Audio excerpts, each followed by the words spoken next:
The Dove Network welcomes you to the following presentation of Double Dropkick Podcast.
What's going on, everybody?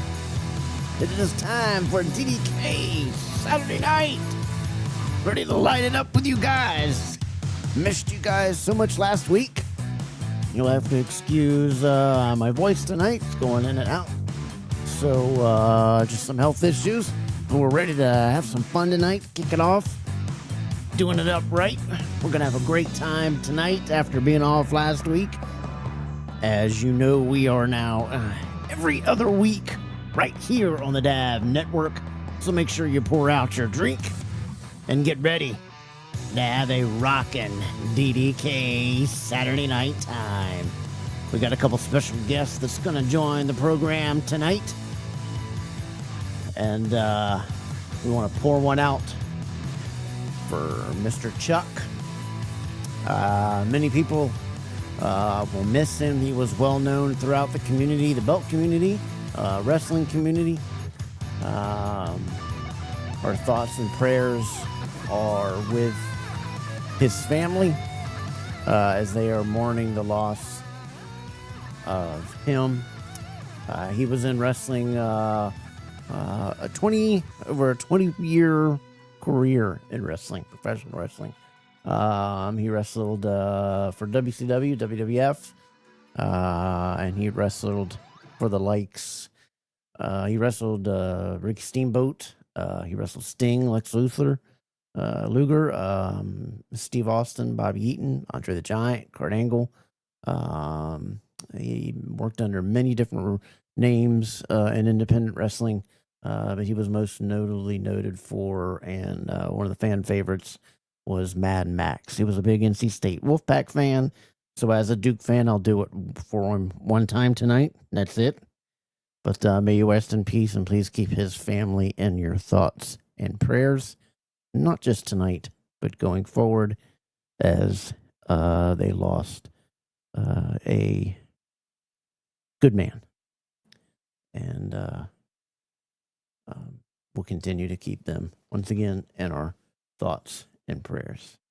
For us here on DDK, we have a full show after being away and for every other week. So tonight we've got a good topic we're going to discuss.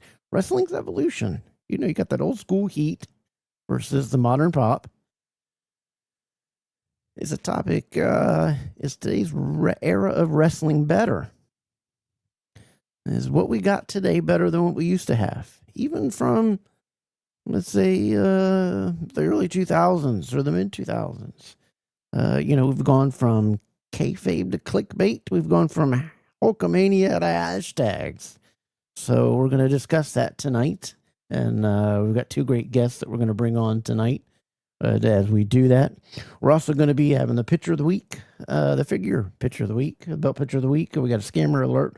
We have some WWE news, the DDK belt bar, and some strange things that came out of TKO this week that they said, and lots more. As we're going to have a great time doing this tonight, right here on Double Dropkick, and we're ready to kick it off. As you know, my name is KEV Kev.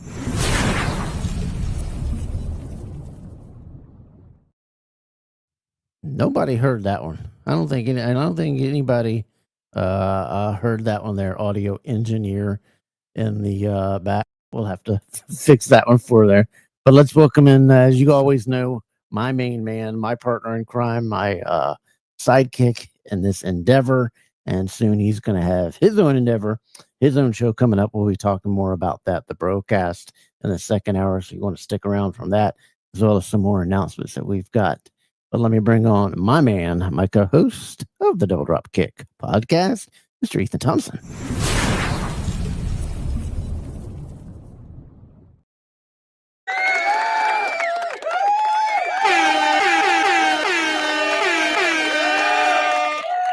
Yeah, what's going on, buddy?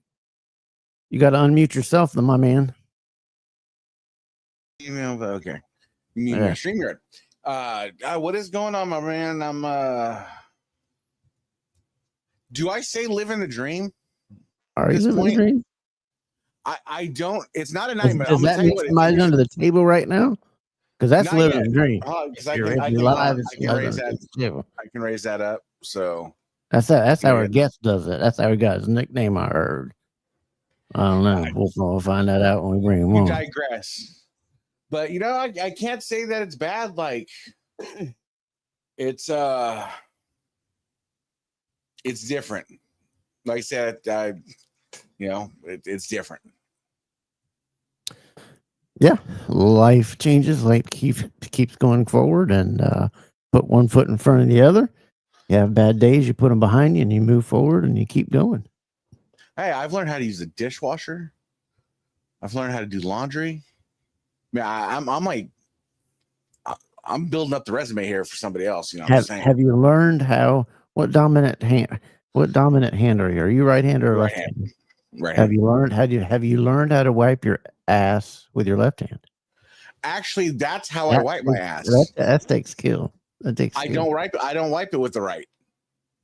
You wipe it with your left? You're non-dominant hand? What happened was I was about 18. I broke my wrist. And I didn't have health insurance, so I didn't go to the doctor. I threw a splint on it, and that was it. So I have no mobility in my hand. So my wrist, that's as far as it bends up. Mm-hmm. So I just have no mobility. And then going down, that's about as far as it goes down. You just wrap the toilet paper around it and just get both so I just started lefting it and just never stops. Hey, just for every other week, we get to have join us a lot more.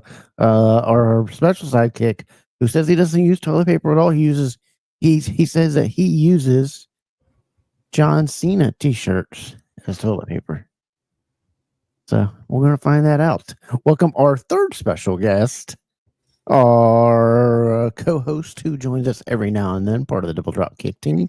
Please welcome Stephen Hammer to the program tonight.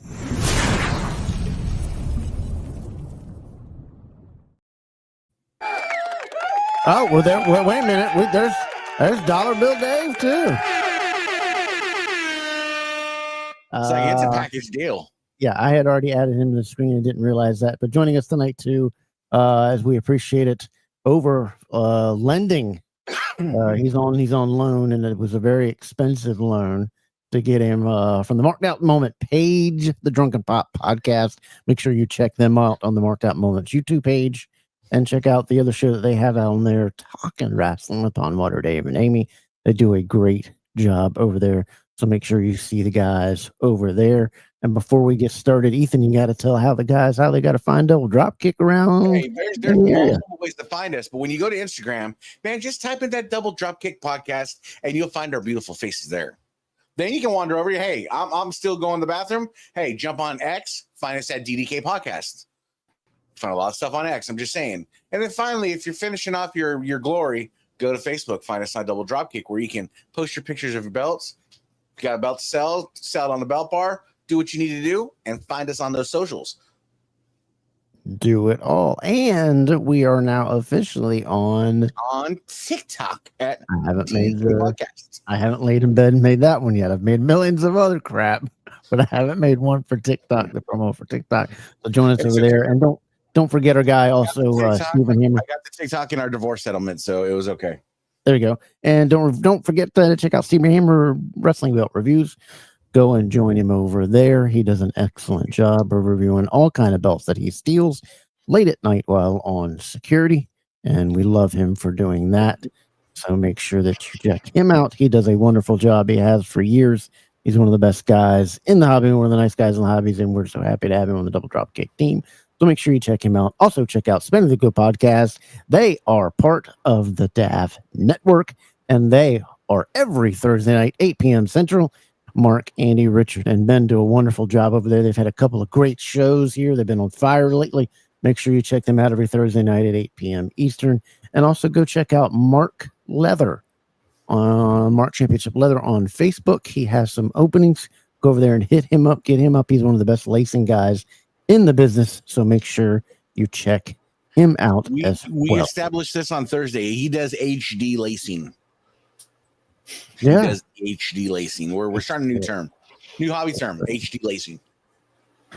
But Dollar Bill, how you doing, man? You got to unmute yourself. I think you've muted yourself. Nope, there you do. He doesn't. I'm doing good. Been a busy day.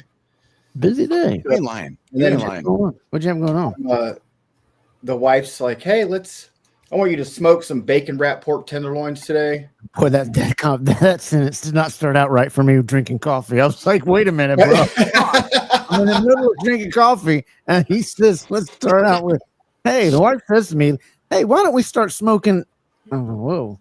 Where's that conversation? That's on Monday. We do meth. That's hey. Yeah. I do it Wednesdays. Mine's morphine Monday. Mine's morphine. I get the smoker all ready. You know, today's just chill. I got up, went to the grocery store to get whatever she missed from Whole Foods. Right. Went to Lowe's to get pellets because I knew I was going to be smoking. Came back home, pulled the golf cart out, washed the golf cart. We're just relaxing. I'm watching football. Start the smoker up. Okay, I'm going to get these pork loins wrapped. Where's the bacon? Oh, I cooked the bacon this morning. Was that before she suggested all this or after? After. I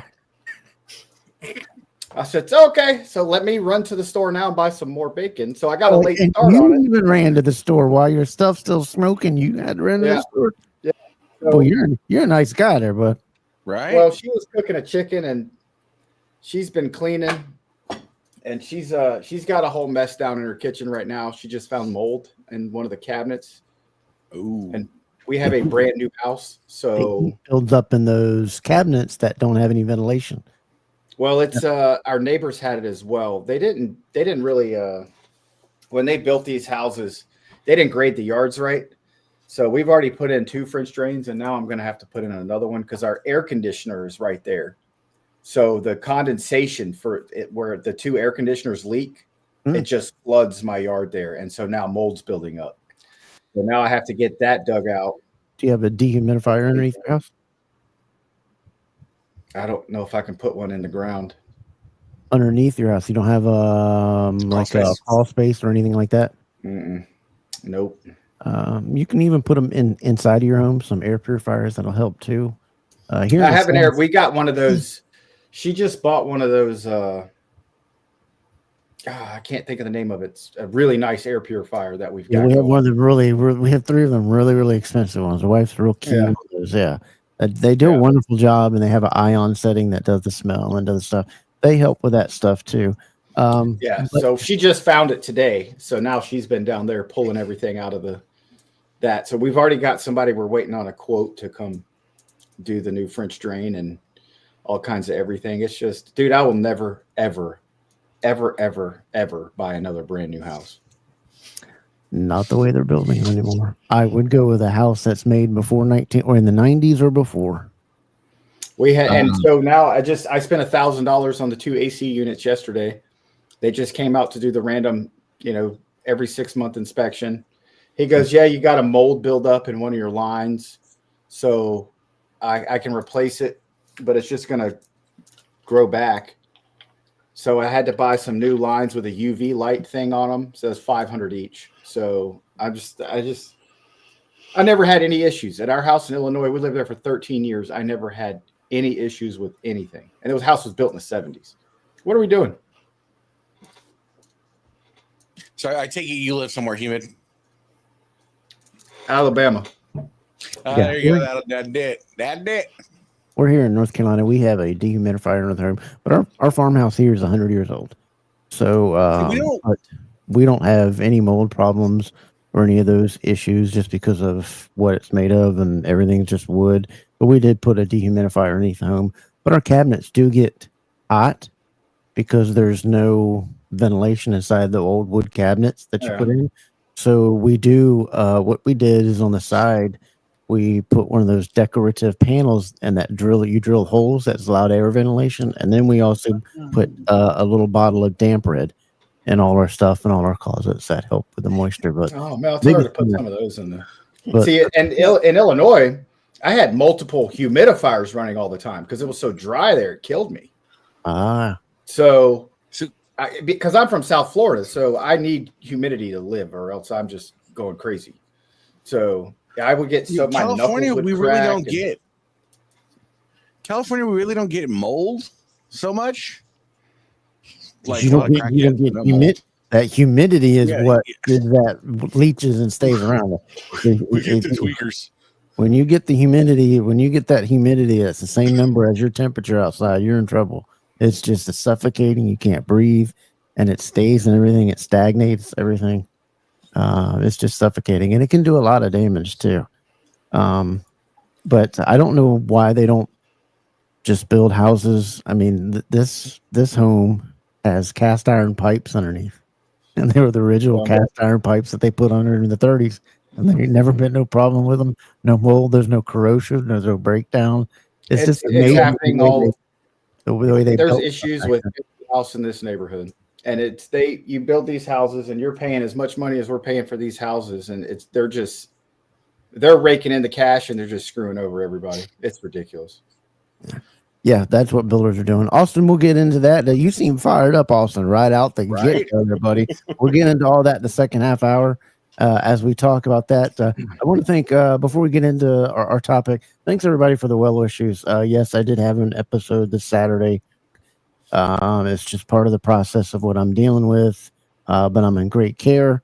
Dave in the QC, what's up?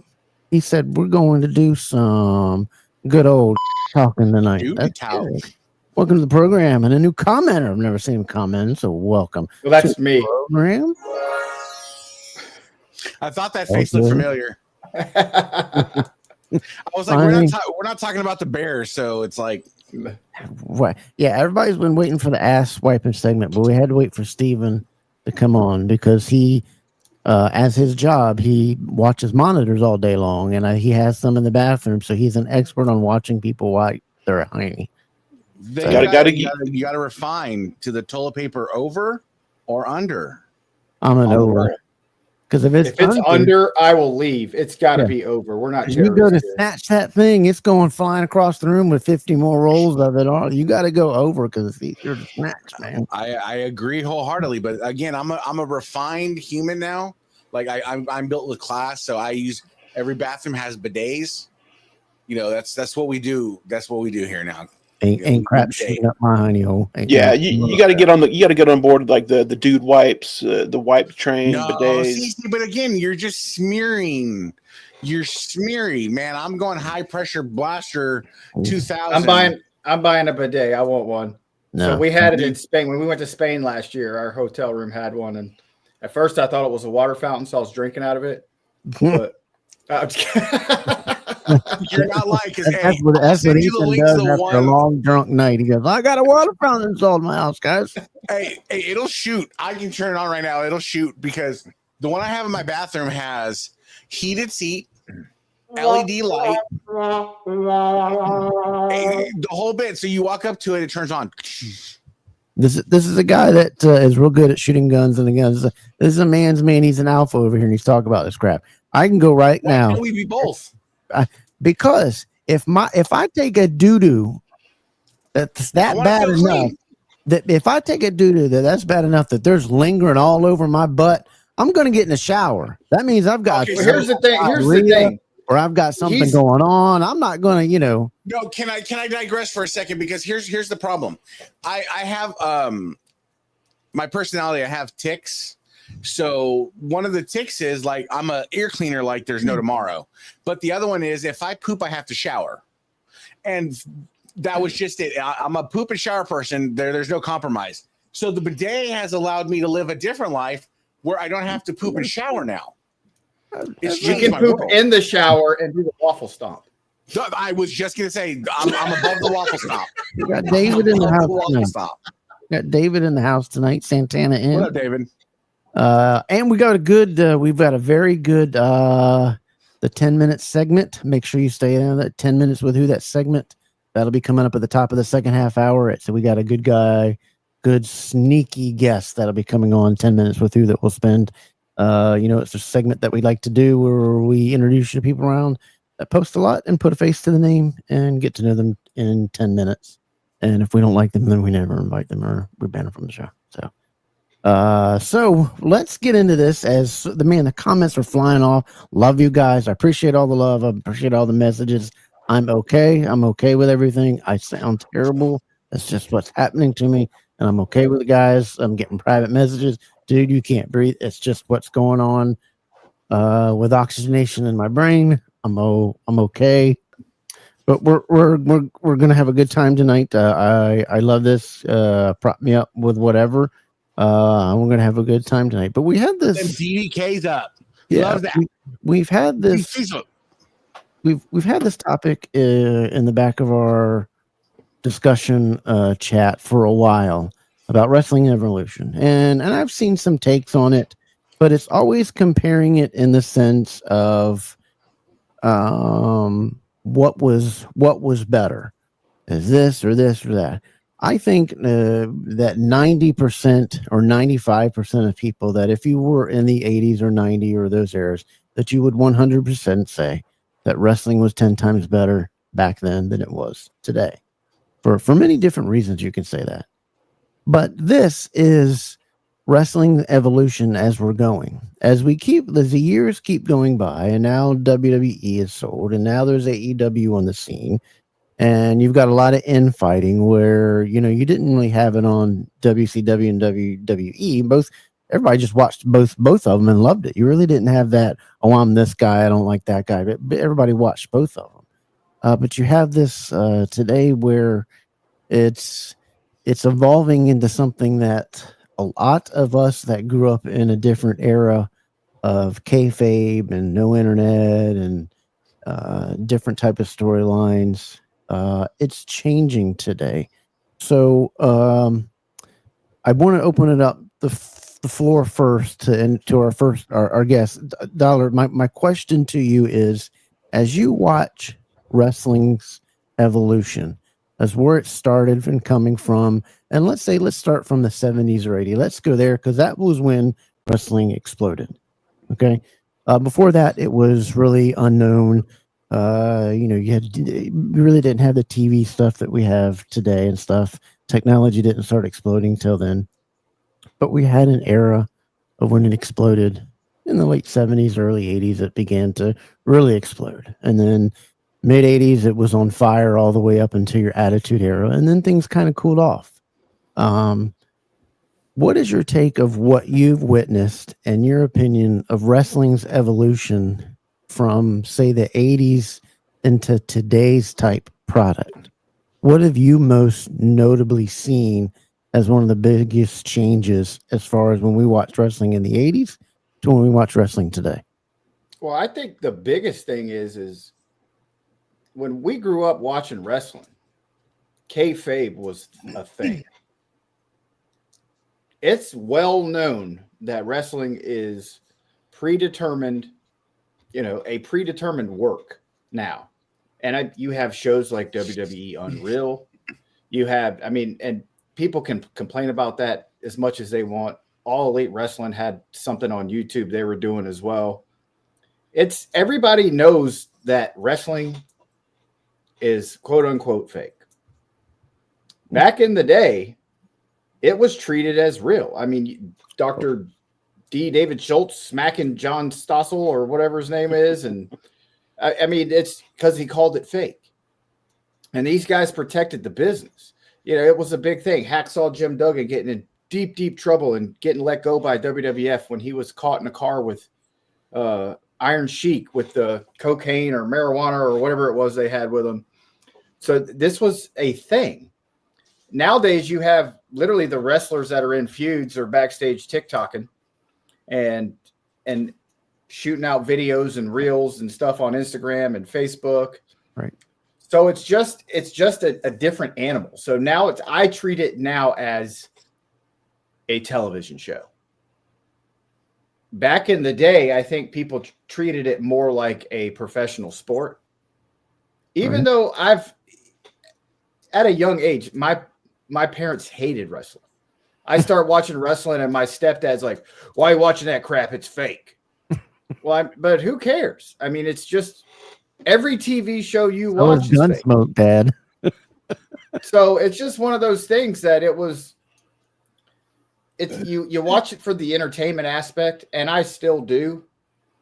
I don't have, there was a comment on here about ESPN. Like WWE's moved to ESPN, it's $30 a month.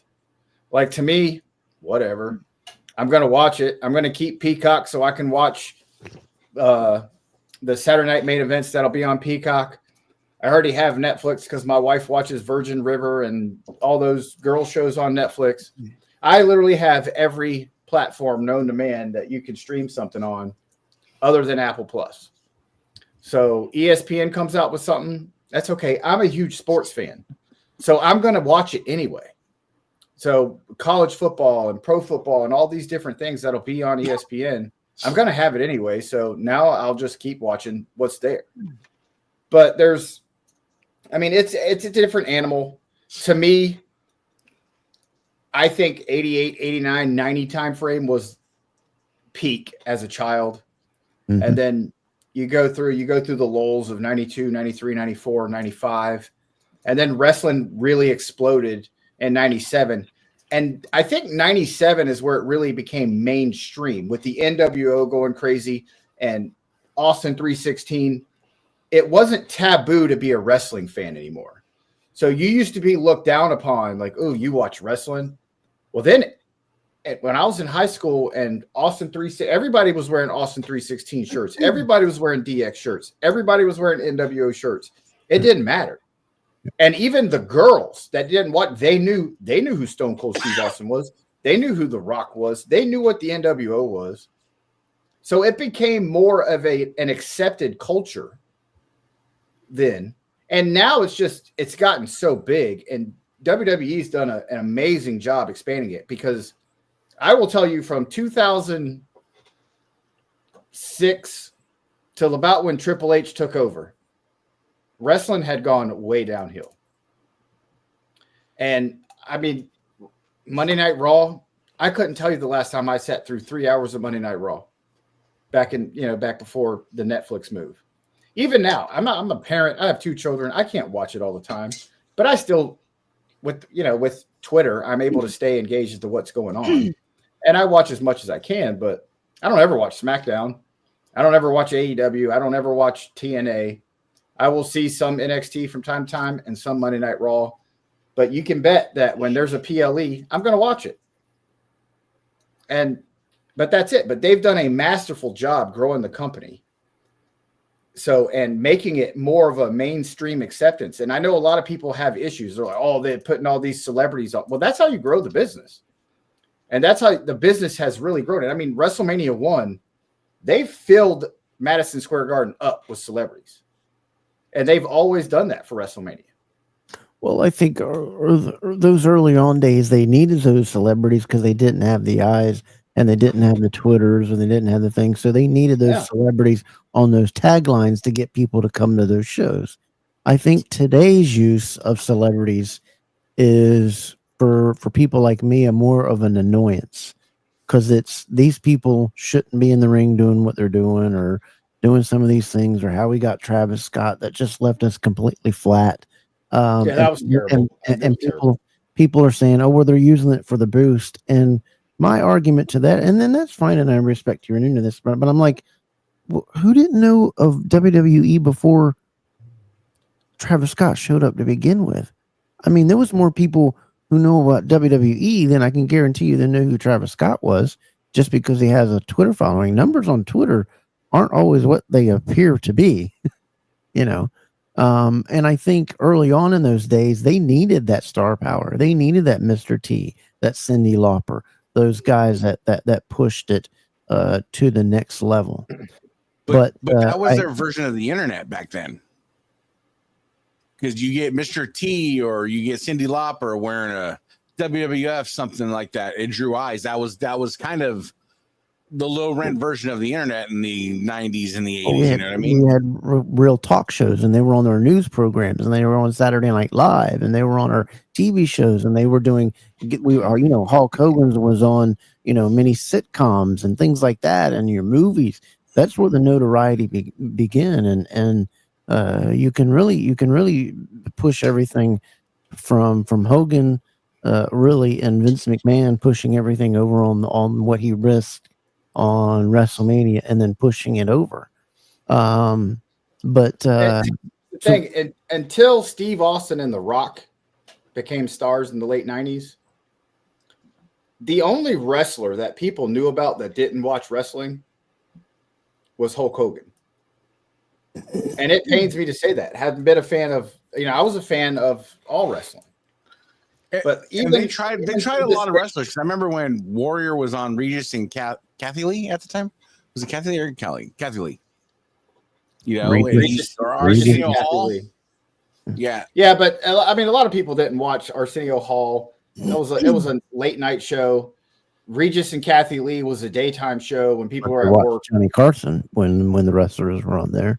But I mean, I can go right now and go ask my wife, can you point out Hulk Hogan? Yes. Okay, point out Ric Flair. She has no clue who Ric Flair is.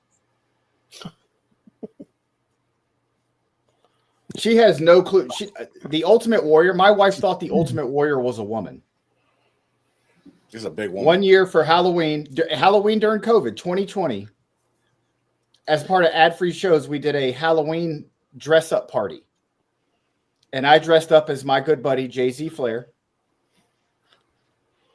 Big mistake. And my wife dressed up as the Ultimate Warrior. I bought her like an Ultimate Warrior suit for women, and then showed her the Ultimate Warrior. She goes, "Wait, that's not a girl." If she thought that was a girl, then I feel bad for you and your perspective of the relationship. No, I mean, she just thought it was a girl. She didn't know who the Ultimate Warrior was. So when I showed her the Ultimate Warrior, she's like, "Wait, it's not a girl." She thought it was a girl just because of girl wrestlers. See, but The Rock and Stone Cold, like what you were saying, it was this weird, like, perfect storm, right? Because they come and they're shifting the way wrestling is, but then you have that was when the first little internet was starting. So you have this little tiny internet thing going on too, and then you have this cultural shift of.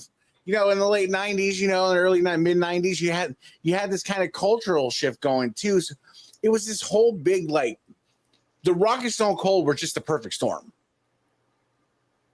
There's no other way to describe it. They hit at a time where culturally, entertainment-wise, everything was just in this flux. And out comes Stone Cold, and Austin 3:16 says, I just whipped your ass, and all this. Now, I'll caveat this. My wife didn't think the Ultimate Warrior was a girl after seeing the Ultimate Warrior.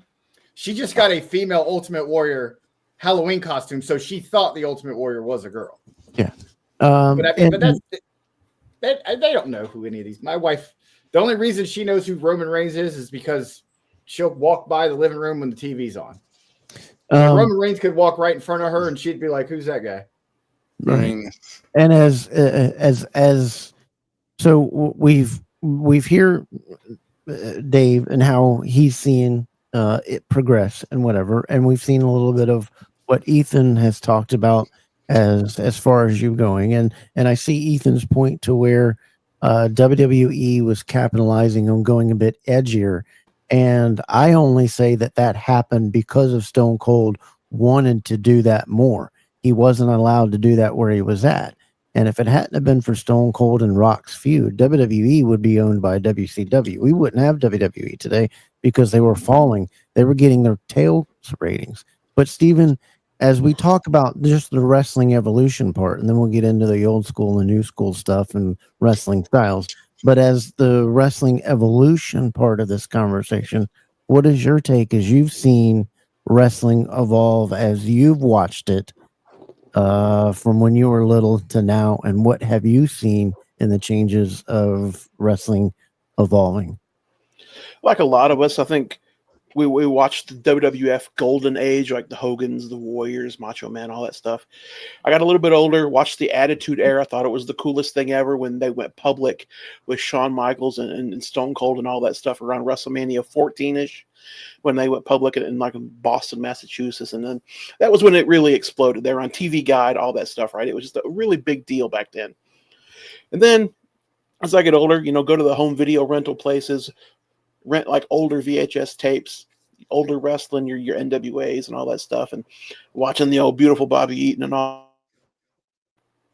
The wrestling back then, the Ric Flairs and the Dusty Rhodes matches, the cage matches, the Great American Bash, all that stuff, phenomenal wrestling. Phenomenal. I wish I could take some of that magic back in the day, take it in a little ball in the palm of my hand, and take some of this magic that we have today with like action figures and replica belts and all that stuff, t-shirts, everything that we have today that we can just buy on any website and just mesh those two worlds together. That to me would be the best. That old school mixed with like the new class, bring those two together, because you can't really enjoy both for me. As far as NWA wrestling back in the day, you couldn't really buy t-shirts, you couldn't really buy action figures. Wasn't really as popular and modernized as it was today. Nowadays, you can buy anything you want to. You can buy replica belts, whatever, old school t-shirts. It's all there, the palm of your hand. I'm going to say this though, and it might make people mad, but I think today's wrestling, where we're at right now, except for like the ticket prices are absurd. That's a whole other topic right there. But today's wrestling, in my opinion, is better. I'm sorry. I know it's a very. Hold on. Now we're going to respect everybody's opinion. Let him dig himself and bury himself in a hole. Yeah, that's fine. There are other shows I can go be a part of. Side example for it. Side example for us, Hammer.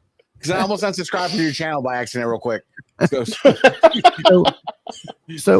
Okay. So we've got to that. So you see. So we've talked about how wrestling has evolved through the process of social media, and it's taken away the ability of kayfabe, which I still think you can have a little bit of kayfabe today, but they just don't want to try it anymore because they're trying to be everywhere at once, and then they're trying to do the stuff with backstage which I just think ruins the whole element of watching two people wrestling, and then all of a sudden in the back you're seeing a video of them too. Yeah, man, we did a great job and high five and whatever. But anyway, but Stephen, explain to why you're talking as we enter this next phase. Is how do you see that the wrestling is better today than it was in the 80s and 90s? That wrestling is better today. Explain your opinion. Absolutely.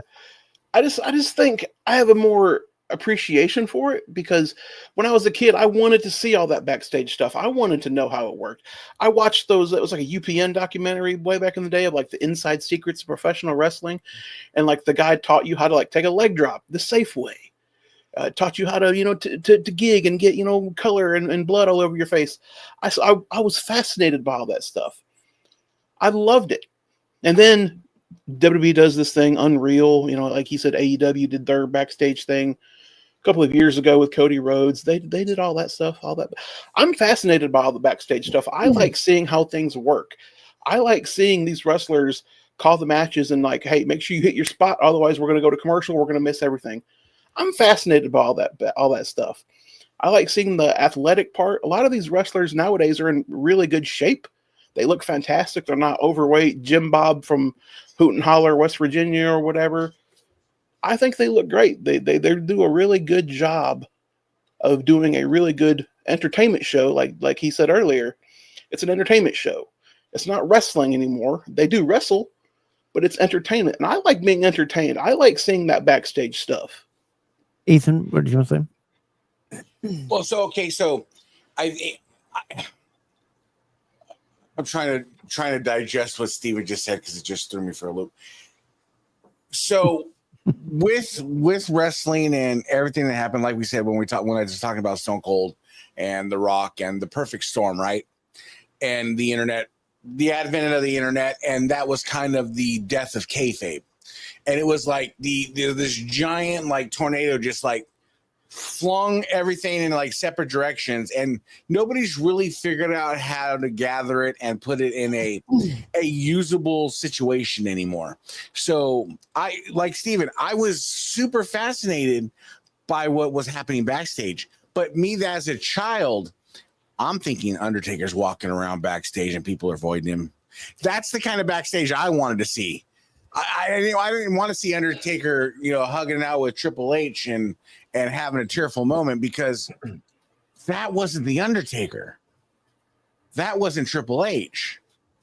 And then you take that into consideration, and then you look at the style of wrestling. There's not a style of wrestling anymore. There's called spots, and that's it. I don't even want to call it entertainment. Sports entertainment at this point. It's Dancing with the Stars to me. Yes. It's just a big soap opera to me now. Here's my one issue with wrestling now. What's missing in wrestling? Anybody remember finishing moves? Yeah. Talk about it all the time. I mean, remember how they used to, when you hit your finishing move, the match was over? The DDT ended matches. I mean, there was one or times to where you did it. I think today's wrestling, like I said with Greg and I think Dollar, I'm right at 50 years old, and we grew up in that. I thought the golden era was. I believe the golden era was 85 right to 92. I thought spectacular. Yeah. But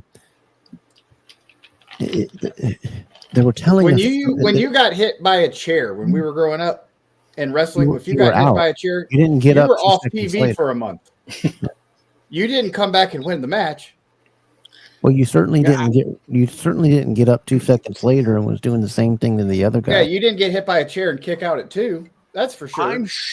I'm a child traumatized watching the Undertaker versus Yoko casket match when they're pushing the Undertaker back down and then all of a sudden the casket starts smoking, or when they lock Ultimate Warrior in the casket and they're, now I can watch it and laugh because the drill's not even plugged in and stuff, but you see that, and as a 13-year-old 10-year-old child, you're like, Amazing. He's gonna die.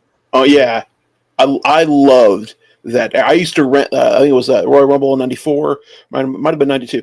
The Yoko Undertaker, just for 94. that match, just for that a casket match where they're wheeling him down and it starts the green smoke and then he appears on the Titantron. Dude, I was like, what is happening right now? But How did here's he where get I'm out of getting there at. and up there? Here's where I'm getting at. What's ruined it? The internet's ruined it because look at Roman Reigns. Look what happened to Roman Reigns this last pay-per-view. He got demolished at the end of the match, right? Yep. And you're like, oh, he's going to do a Street Fighter movie. Yeah. You didn't have that fear that Roman was dead. Oh, he's just going to do the Street Fighter movie. He'll be back in 6 months. Okay. Let's. I'm gonna try to pull the reins back in here because we're reminiscing a little bit more than discuss. It's so hard not to. I wanted to build on what Stephen had said. Stephen had said he felt like people were more are more athletic today than what they used to be.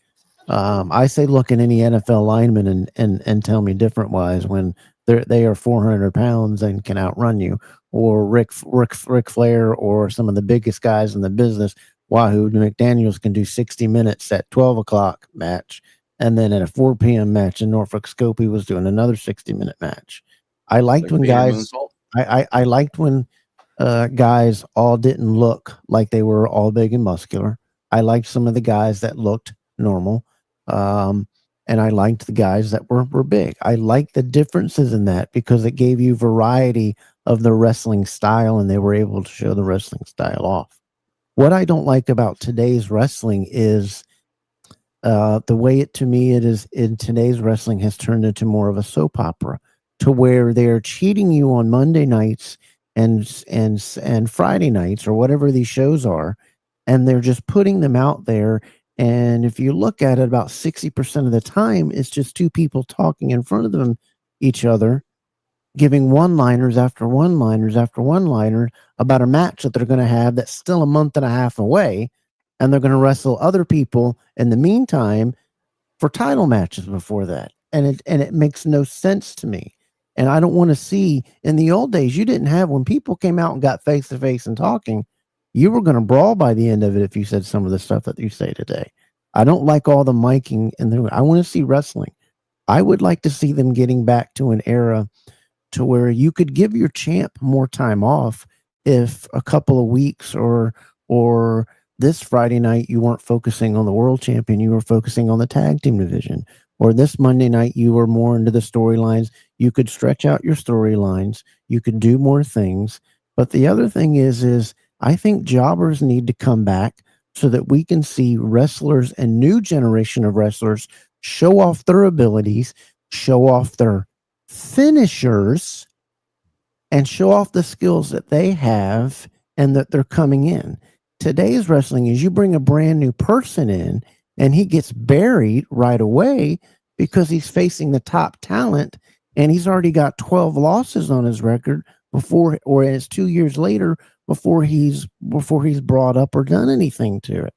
I think there needs to be more wrestling in these weekly shows and have them do jobbers wrestling 5-10 minute matches, but they're displaying their skills in the ring. They're showing wrestling. You're going to see things that you're going to see in the match that they're going to face whoever they're facing coming down the line. I don't want to see a match between two superstars that are two belt holders. It's a non-title match and it goes 15 minutes and it was super kick, 5-star splash, super kick, 5-star splash, gymnastic, bounce off the rope, do this, do that. I'd like to see wrestling. I'd like to see some spine busters. I'd like to see, where's a body slam been at? Has anybody seen a body slam in a while? Sure. Has anybody seen a DDT in a while? Where's a drop kick gone? Where's a standing drop kick gone? That's what I think separates today. I think my issue with today's wrestling, and I'll let you guys get into this after I say this, is my issue with today's wrestling is you've lost the familyness of wrestling. It's all one segment of wrestling fan that's watching it today. Used to in the 80s, because everything was so believable and you were telling such an emotional story in the ring the match build up was even a story inside the ring, that you had the whole family there, that you had grandma throwing pennies and the road heat that you had. Today's matches, you don't have that. You have somebody picking a champion just because somebody likes their theme song. Notice that right now. People that get the title belt are because somebody loves singing their song. They did it with that idiot who can't wrestle in Joe Henry, who's got the feet of a Andre the Giant at 90 years old, who needs to work on some of his stuff. And then you give the world title belt to the Yeet guy, whose belly looked like my donut shop guy down on downtown making donuts, who's 5'5", who's not believable as a world champion. That's where I think divisions need to come back and make wrestling better again, and stop focusing each week around just the same 10 people each week. How are you going to get a new star when we keep bringing Becky Lynch back? And now we're bringing back a girl who's been gone for 10 years. That's another girl out there that's buried, because now they're going to focus on her. And WWE's like, oh, we're going to bring up new talent. We're going to do these new belts out there that's going to show new case and talent. We're going to bring new talent. No, you're not. You're bringing the same old people in instead of pushing new. And that's great if you want to do that. But how about not every week we've got to hear them in the ring, like the John Cena and Cody Rhodes before they fought. It was 15 weeks of them before WrestleMania, every Monday night in the ring talking to each other for 10 minutes. Hammer? I'm still fixated on what you said earlier about bringing back jobbers, because I remember when that was a big deal. I remember when, I'm going to use Yokozuna, for example. Yokozuna went out on like WWF Superstars and wrestled Joe Schmo, right? Boom, banzai drop, boom. You're like, okay, we knew Yokozuna was going to win. Like this guy was definitely had stood no chance to win this match. Next week, same thing. He wrestles some dude. Maybe he wrestles two people, beats them both with a banzai drop. A couple weeks pass. I think about, man, I can't wait for somebody to come out and like really give Yokozuna a good challenge. Then all of a sudden you see like The Undertaker. And then you're like, oh shit. That's a match I want to see. I don't want to see Yokozuna wrestle, this guy. I want to see Yokozuna wrestle The Undertaker. That's a match I'd want to see. That's how you build people up. So I was still thinking about that as you were talking, thinking, man, they should really go back to doing stuff like that. Quit bringing in like Penta and Phoenix, which I love. I love those guys. Quit bringing them in and wrestle, I don't know, like Joe Hendry or whoever, right? Because both of those guys are already established names where they're at. Why are you making these two guys wrestle each other that are already established? To me, that makes no sense. Yeah, go back to the way Kevin just said. Bring back some of the jobbers. Let some of these guys get some reps in them. And then finally lead up to that match of a Yoko, Undertaker, or whoever is, the hot topic these days. That's what I was thinking about. And I'm thinking, yeah, we really need to see jobbers again. We're never going to get it, though, because of the amount of money that networks spend for these programs. So that's the problem. Back when we watched wrestling, these shows were taped months in advance, and then it was syndicated throughout all the TV networks. But I mean, that's what made it magic. It was the only way you got to see Hulk Hogan when we were growing up was either on pay-per-view or if you went to a live event. And then I guess Saturday night's main event or whatever. But other than that, you weren't going to see Hulk Hogan.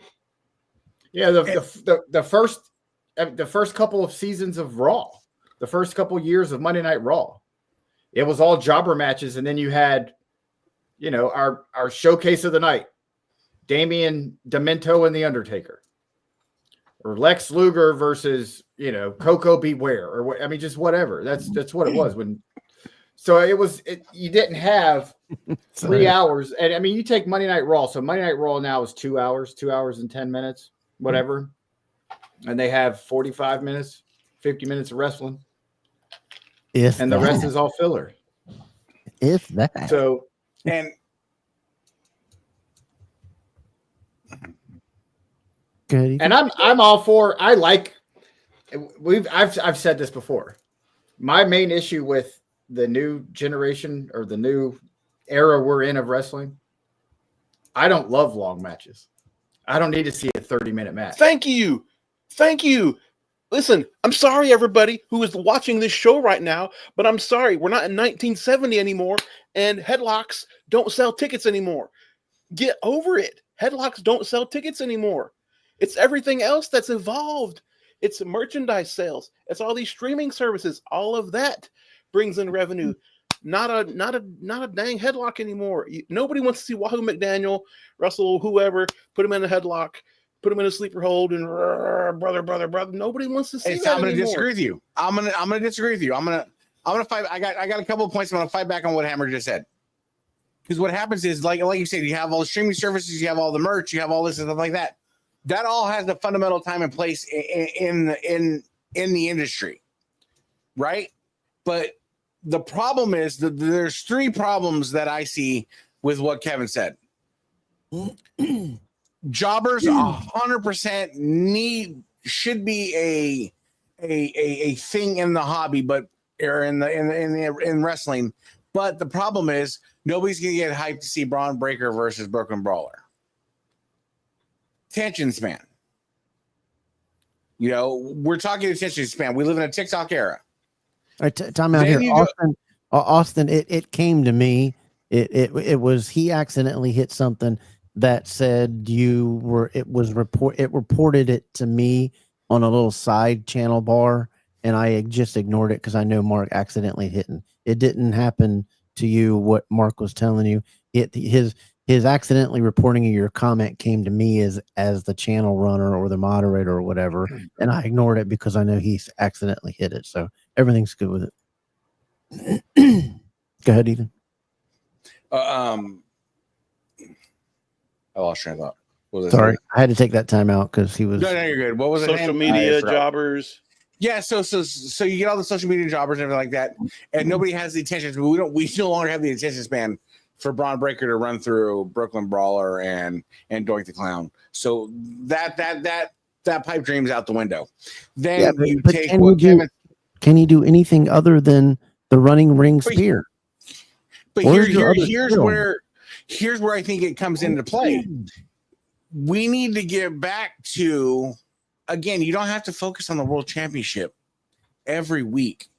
What you need to do is get back to making these belts worth it.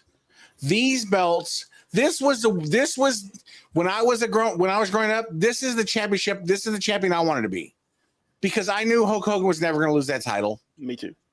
And I just, I seen Ultimate Warrior, Honky Tonk Man, Bret Hart, Ricky Steamboat. I've seen so many Macho Man. I see so many people be this champion. Time out again. No, Austin. Go ahead. I wasn't saying I was making you a mod.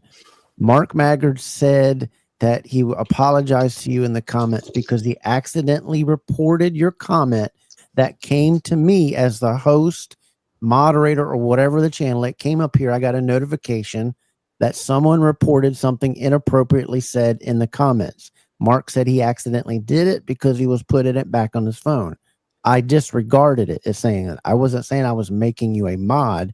I was saying that's why you didn't see anything, because somebody reported your comment by accident.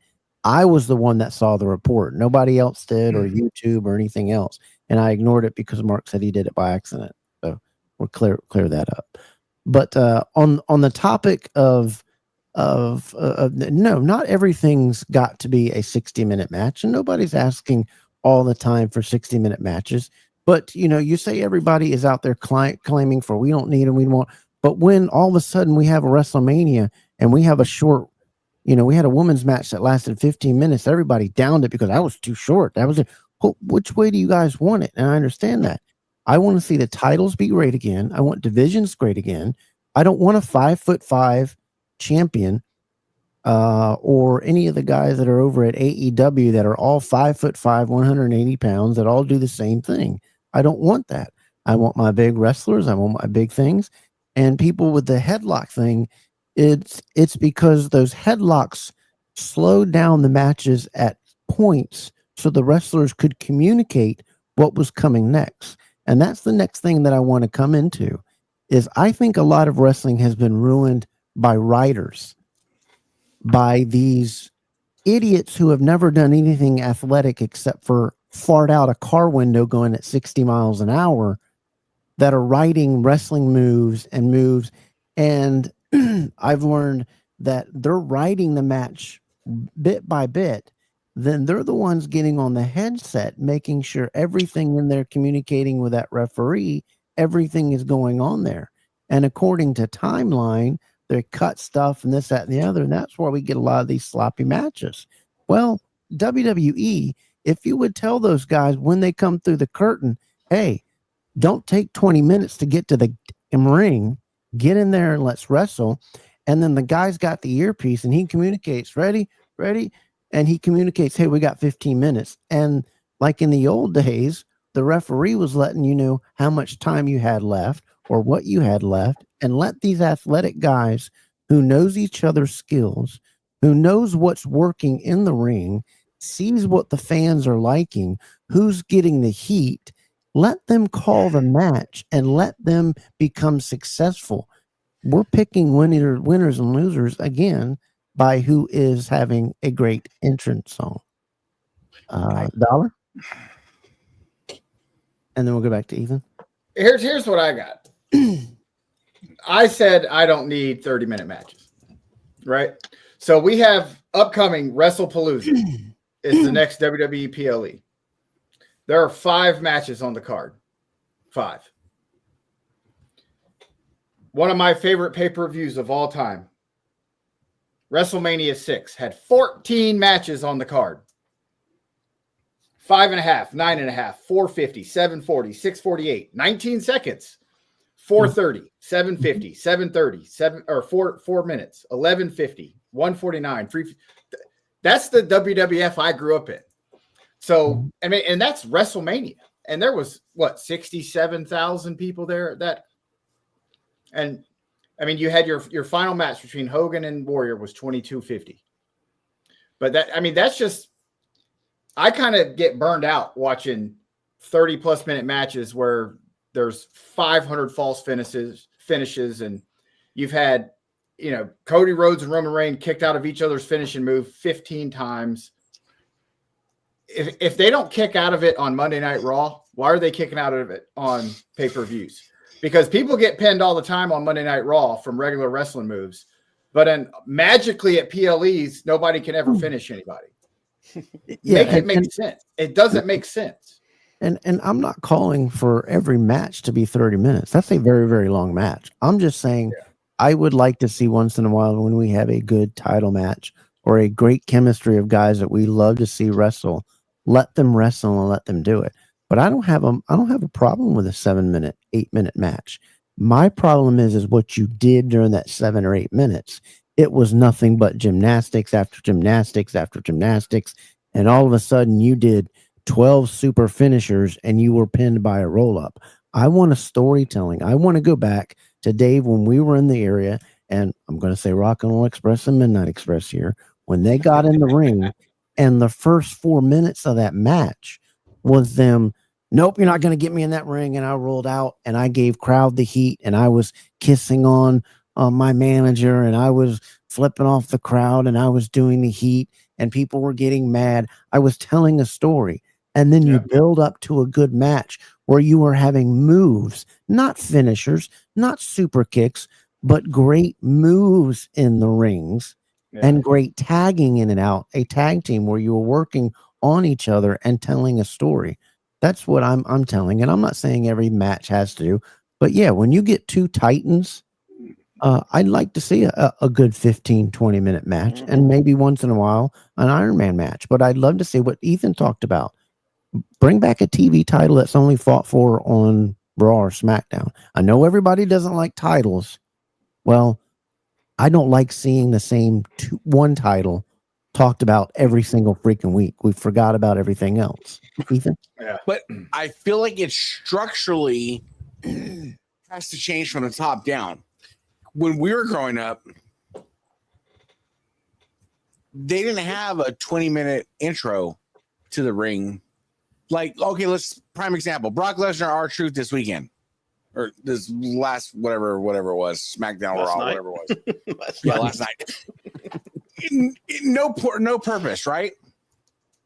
So what they used to do is they used to build it up in those backstage vignettes and promos where Jake Roberts locks under Ultimate Warrior in a snake pit, and the match was built back then backstage in a 2-minute vignette or a 3-minute vignette.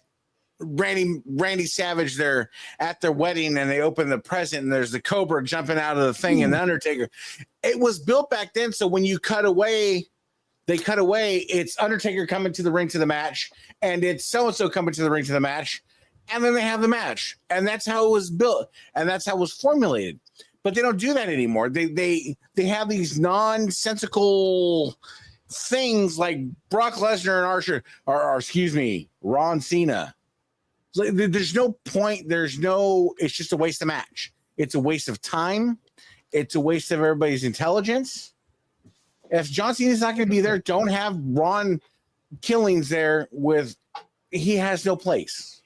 Yeah, what they should have done, in my opinion, was they should have cut to like, hey, welcome to SmackDown, everybody, and then immediately cut backstage to like Brock Lesnar roaming the hallways, and he's on his way out to the ring, and he just shoulder bumps R-Truth, like, get out of my way.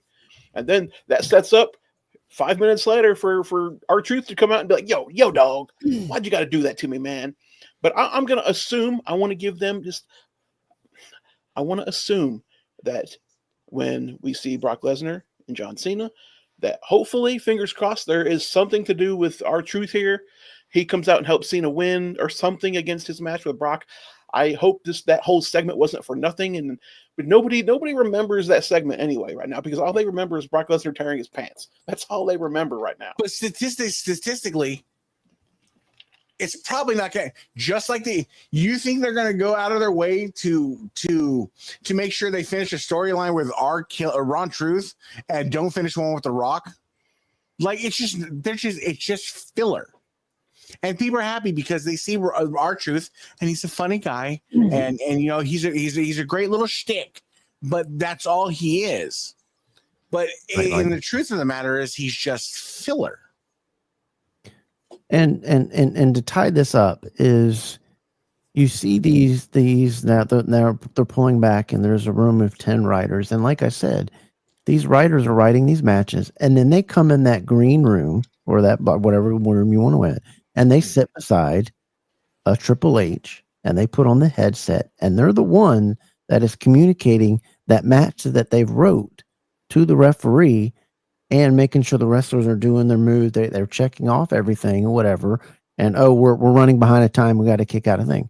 But here's my problem with this writing stuff and where it's messing up stuff is, you had that episode that we had between Charlotte Flair and who was it that she brought some of her personal issues into the ring or whatever. Yeah, it was Tiffany. And then you had Triple H afterwards going back and saying, hey, was that in the script? Was that in the script?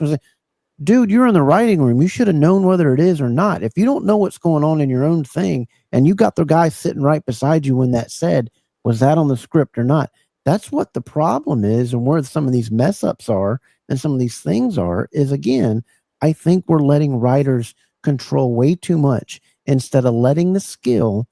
We're creating a generation of wrestlers that can't communicate in the ring, that when they mess up big, it messes up the next 15, 30, 45 seconds. Look what happened when what's her name missed that kick coming off because either Becky wasn't in her spot or whatever. It messed up that flow of that match for a whole nother minute, when all it had to in my generation was, when you missed a spot like that, that wrestler turned around and started jumping on them because they missed on it. They didn't give them, I'm gonna still act like I'm stunned and give you time to get back up and come beat on me. They jumped on the opportunity and went on it and started pounding on you, making it believable that, man, they really did miss that and you took advantage of that. I just want to see, let the wrestlers communicate in the ring. Let them show you what all you legends in the back are telling them what to do in a script. And when they're so focused on a script and they mess up, you guys bury them. Whoever writes for Sami Zayn, I'm sick and tired of his same death match. I'm on my deathbed in the ring. Am I gonna get over there? Here he comes. Oh, look at me. Can he get him? It's the same match style over and over and over. I think the biggest problem in today is writers. But as we close this out, let me give each one of you a segment, or I'll give you a minute each. And like I said, this was. I mean, we could go on. We've already been on this an hour, and that's all about this. But we could go on this for a long time. But as we said, old school heat versus modern pop. I'm gonna ask this question: would we like to go back? Forget all the social media stuff. Forget all the stuff that the money's ruined everything. Money's ruined football, college sports, collegiate sports. It's ruining baseball. It's ruining everything in the world. Money is the root of all evil, and it's ruined wrestling, as we saw with TKO saying, we're raising the prices because Vince was making prices for the family. That was said. That's mind-boggling that came out of their mouth, and nobody covered it really. But I'll say this: do you want us to go back to the days to where we actually had divisions of actual, welterweight, heavyweight? And do you want to go back to the days of where wrestlers were able to call their own matches? I'll get into that. And then you can add what your sum up of wrestling evolutions today. Let's start with Stephen Hammer down here in the corner, because his head bandana looks like he's getting ready to go wild on somebody.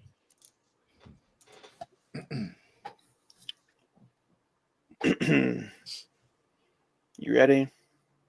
You ready, everybody?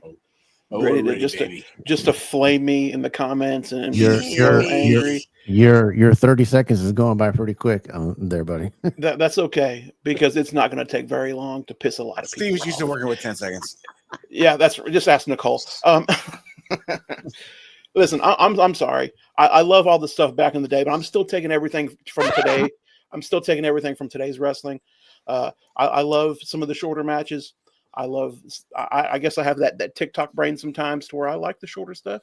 I'm sorry. I'll take the modern pop. I like the old school heat. I love all that. I do. But I'll take the modern pop. Sorry, guys. All right. Ethan? I'm gonna hybrid. I'm gonna hybrid off what Steven says. I think you can achieve both. I think a guy like MGF is a guy that is a prime example that can achieve both. I think you can have your modern pop with your old school heat. It's just a matter of having the discipline to be able to do it. And that's the thing, is like, I would love for the writers, the script guy, everybody to have the discipline to be able to do it. Do I think it's going to happen? Absolutely not, because I think people are too lazy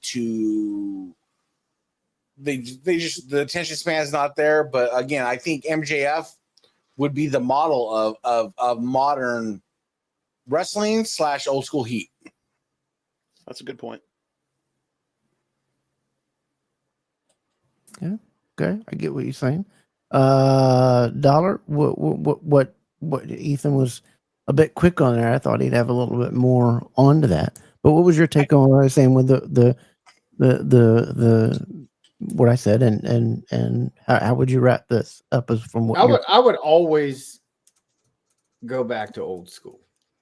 Now, I don't necessarily think that the safety issues that some of the guys had back in the day, getting stabbed, getting batteries thrown at them, things like that. But I did an interview with Larry Zbyszko, and he talked about one time he stood outside the ring and argued with the crowd for more than 14 minutes in a match. That right there is heat. And you don't see anybody in wrestling these days that could do something like that. 14 minutes. Now, I like that wrestling has become this global phenomenon now that so many people, it's not taboo. I like that. But I would rather be in the 80s, 90s era where sometimes too much of a good thing might just be too much. And as a kid, I would have loved to have seen wrestling on TV every day. But now it's like I don't have time for it. And so and Monday Night Raw being an hour was good. Nitro being an hour was good. Then they moved to 2 hours, and that was fine. They were on at the same time. Monday Night Raw was on channel 29. Nitro was on channel 30. It was very easy switch back and forth, back and forth, back and forth all night. I don't need the big hoopla of we're going back to Las Vegas for WrestleMania because they're going to pay us more than New Orleans. Like, we don't need to know that. It's not necessarily that we need to know that Saudi Arabia just paid you $250 million for a WrestleMania. I get it. I mean, I would, if somebody offered me $250 million, I'm going with it. But we'll be covering that too in the second hour. But I mean, there's something about the old school way when people really thought it being real made it special. And I think that's what's missing. There's just a certain realism that's missing these days. And that's my only real issue with wrestling. Okay. I get it. All right. You got 5 seconds on this. Because I think maybe down the road we'll revisit this with some different headlines on this. But Ethan, 5 seconds. You can change one thing in wrestling today. A belt, a division, how they're done, writers, calling your matches, getting rid of this, no more of this, no more gymnastic, go back. If you could change one thing in wrestling, all across the board, all the AEW, you can change one thing about today's wrestling, what would it be, Ethan? It's kind of a tough one because it's not just one thing. One thing leans into two, and I think if I would change anything, I would start with structurally making independent titles great again. Because when you make independent titles great again, you can create divisions. Divisions create more storylines. More storylines create more vignettes. More vignettes create more background. More background creates more. It's just one of the snowballs. So that's where I would go. I would make the titles great again. Mm-hmm. All right, Hammer, you were itching at the bitch. You got 5 seconds because Ethan took 2 minutes of yours. You got 5 seconds there, Ethan. You got one thing to change, Hammer. What's it going to be in wrestling? Listen, if I had the power right now, I would lower those ticket prices immediately. Okay, that's what I there would you do. go. There you go. All right, Dollar, if you could change one thing of wrestling today, and it can be anything. Less script. Less script. Less, right. Steve Austin never would have become Steve Austin with a script. Nope. Because they tried to do it with him in WCW, and he wouldn't let him be Steve Austin. Stop all the damn. I like the comments. Yeah, guys, let me know if you think. For me, even though I don't want writers and I want this, for me, if I had one thing to change, it's true tag teams being brought back. Not two people matched up, not two people's names when they're announced. It's the Dollar Bill Daves. It's the Hammers. It's the Dubays. It's a true tag team. I miss tag team wrestling. That's what I would bring back. That's what I would. Yeah, I miss the names. The Colossal Connection, the Twin Towers, Demolition. Everybody now's going to buy a name. Yeah, we had that's also a great point. We don't have what the Usos don't really do it for you. Wow. I had to be that guy. I had to be the guy. Sorry. They couldn't lace Demolition's boots. They couldn't. You take the Usos, you put them against Demolition, you put them against the Road Warriors, you put them against the Steiners. Like they're outside top 10 tier tag team of Okay, sorry. I didn't mean to do that. I can see the Usos trying to give a super kick to Animal and Hawk, and they're just looking at him like, what? I would love nothing more to see than Rick and Scott Steiner. Have Rick Steiner put have Rick Steiner put Uso on the top of his shoulders and come off that top rope and just hit that maneuver. Oh my God, I would love that. But then he'd kick out and he'd do 3 super kicks, 7 somersaults, and then Usos would win in 2025. I got you. Dollar, we're gonna let you get out of here. I appreciate your time, an hour, and coming on and talking with us. And you're always welcome back when we have these topics. I always love your insight.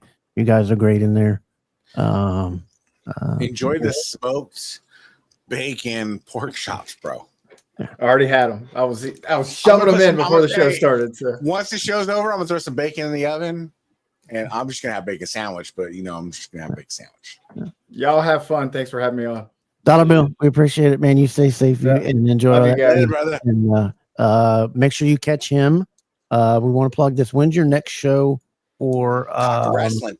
Drunk. I don't know. I don't know when the next Drunken Pop's going to be. We'll put something out on Mark Out Moments, but follow Mark Out Moments. Subscribe on YouTube, markoutmoments.net, or just look for Mark Out Moments. We do all kinds of shows: sports betting, wrestling, you name it. We talk about it.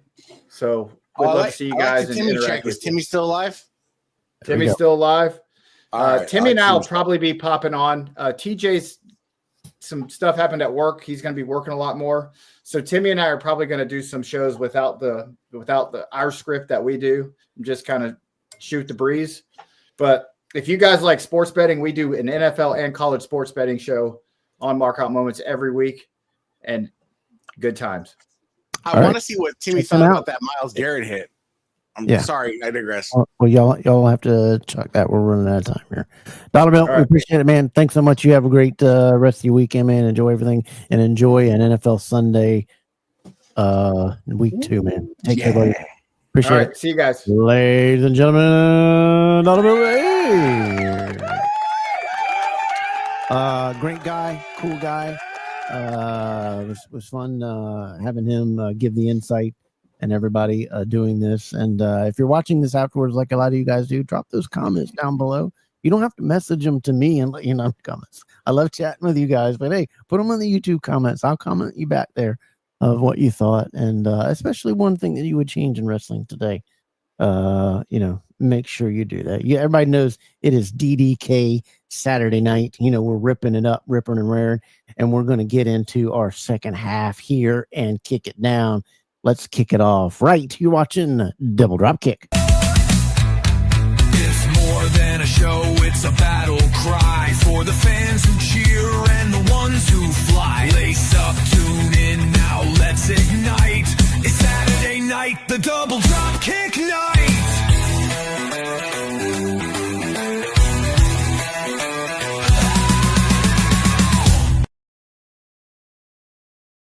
That's right. It is DDK Saturday night. And as we have liked to do, we had a new segment that we have done.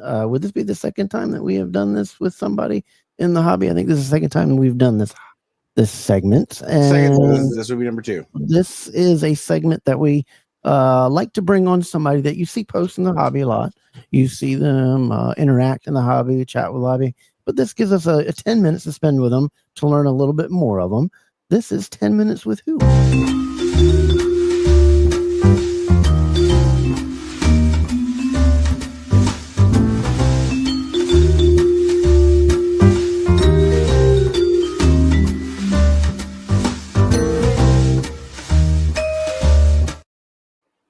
And our gentleman tonight joins us off his fresh Playgirls new spread with the Shawn Michaels belt. I heard that was one of the poses. He just got off his new Playgirl spread. So we're excited to see some of that. I know Stephen Amerson, subscriber. But please welcome to the program from 10 Minutes with Who, Mr. Stephen Santiago.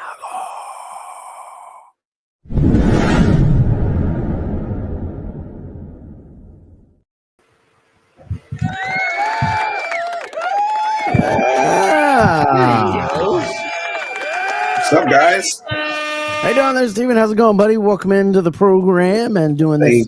Thank you. And spending 10 minutes with us while you're watching a little wrestling, it looks like, or something in the background. Yeah, AEW's on.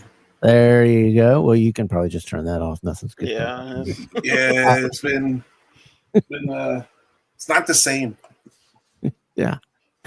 So we like to do this, and I invited you on. I see you Post a lot. You're always posting great belt pictures. You're always interactive in all the groups. You're in multiple groups. And I wanted a chance to get people to see a face, to see how really, really gorgeous you are, because we're all ugly as crap. So we like to bring on handsome people in here. Well, And, Hammer can pass for my twin. He actually looks like one of my other brothers. Hammer just looks like the dude. Hammer just looks like Carmen that I just took out a doo-doo ball in the background. Don't be pumping his head full there. His wife will be kicking the door and then being like, "Oh yeah, Steven, let's go now." Ooh. So, but we wanted to get to know you. You do first off, you do some stuff with ORM, correct? Yeah, I used to do sales for him a lot several years back. Do you still do any middleman work with him, or not, no? Is it all not as much as I used to? It's been pretty dead on my end for like the last year and change. I've had some other stuff going on. Had family issues, more responsibility at work, just other stuff that's been going on. Plus, the hobby's changed within the last several years too. Oh yes. You know, you have a lot of new makers I see out there. There's a lot of people that Stephen Hammer has put me on to because I watch him on Instagram religiously. Stalker. And yeah, there's just more people doing stuff. The CNC stuff looks amazing. You know, I've yet to physically see a belt made, CNC style, but there's just so many people making belts now. Yeah, I think the belt sales is hurt that too because of saturation in the community, because all these makers are putting out, and it was going to get to this point to where you're going to have so many of that and the limited pool of stuff and the buyers. That's why we always try to bring new people into the hobby and get them introduced to, hey, come on back to the Facebook stuff and do all this. But Stephen, how did you, what first got you into loving wrestling? What was your earliest memories? Oh, wow. Oof. My dad used to watch it. I was born in 72, so I got turned on early. My dad used to watch it a lot. He used to stay home on Saturday nights and watch wrestling. Then my youngest brother, he started getting into it really heavy back in, like, I'm going to say the Bow Backlund, Iron Sheik era. And before you know it, we're going to house shows because I live in New York. So we used to go to house shows at Madison Square Garden every month during the 80s, like the mid 80s.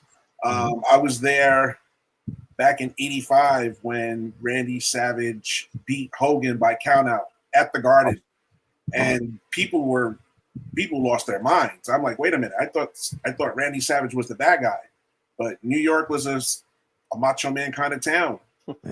That was like one of my earliest memories. I was like, holy, is this really happening? And ever since then, I've just been following it, just a lifelong fan. Were you always a WWF guy, or did you get into the NWA stuff, or where you were at? It was just where I lived at. We had like one of these bootleg channels on the old TVs. So we used to catch the NWA, the UWF, WCCW. We used to watch it. Right.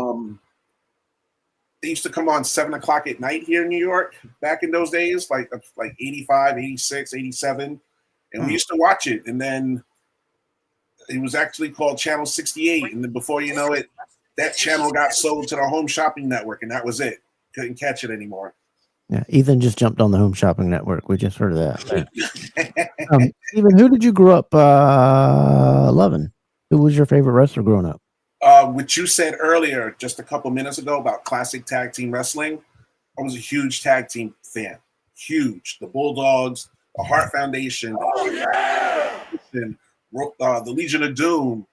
Did I say the Islanders? Yeah, but there was just so many great tag teams in the 80s. I wish that would come back instead of two schmucks together and be like, okay, now you're a tag team.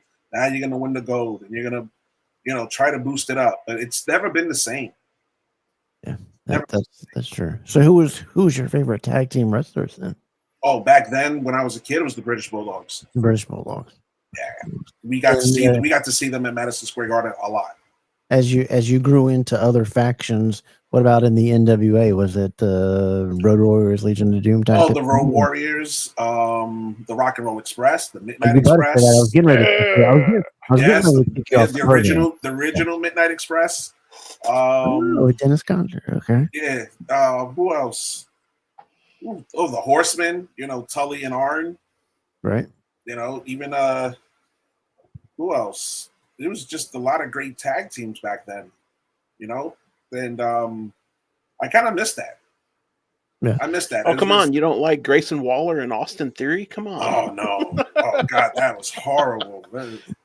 I can't stand them. I cannot So stand them. you grew up. We found out, Lou, you're growing up here. So we got 5 more minutes with you. How did you start getting into the belt collecting? When did that itch come for you as a kid? Was it immediately as a kid you were fascinated with the belts, or did it come later in life? I went to art school. So what I did as a child, I took some cardboard and I sketched out on hard paper a copy of the classic Intercontinental belt. And I took one of my dad's leather belts and used that as the skeleton, and then wrapped electrical tape with the base, and then added the paper, the colored paper as plates. And it was like a homemade belt. And I took it to Madison Square Garden, and people were like, "Who made that?" And my father was like, "He made it. Kid goes to art school, so you know he had to do something." And that kind of really started the itch. It wasn't until I was grown up and married that I got into the whole belt thing. It was 1998, and I was looking at an issue of Pro Wrestling Illustrated, and I saw the Figure Inc. Big Gold, and that was like I had to have it. I had to have it. My ex-wife wound up buying it for me to shut me up. And that was it. And then, you know, later on, as more belts got released, I picked up the Wind Eagle. I picked up the Classic IC. You know, so it was like I had several belts.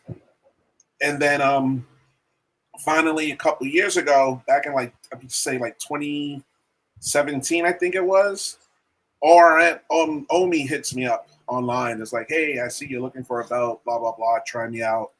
And I'm sure you guys know, back in those days, every Pakistani belt maker was hitting up your inbox if you're in a belt group. All of them. Same here. I got 2 guys.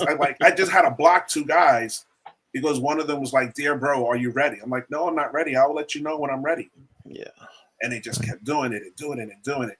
So I gave Omi a chance, and what wound up happening, he sent me I just wanted to see his plates.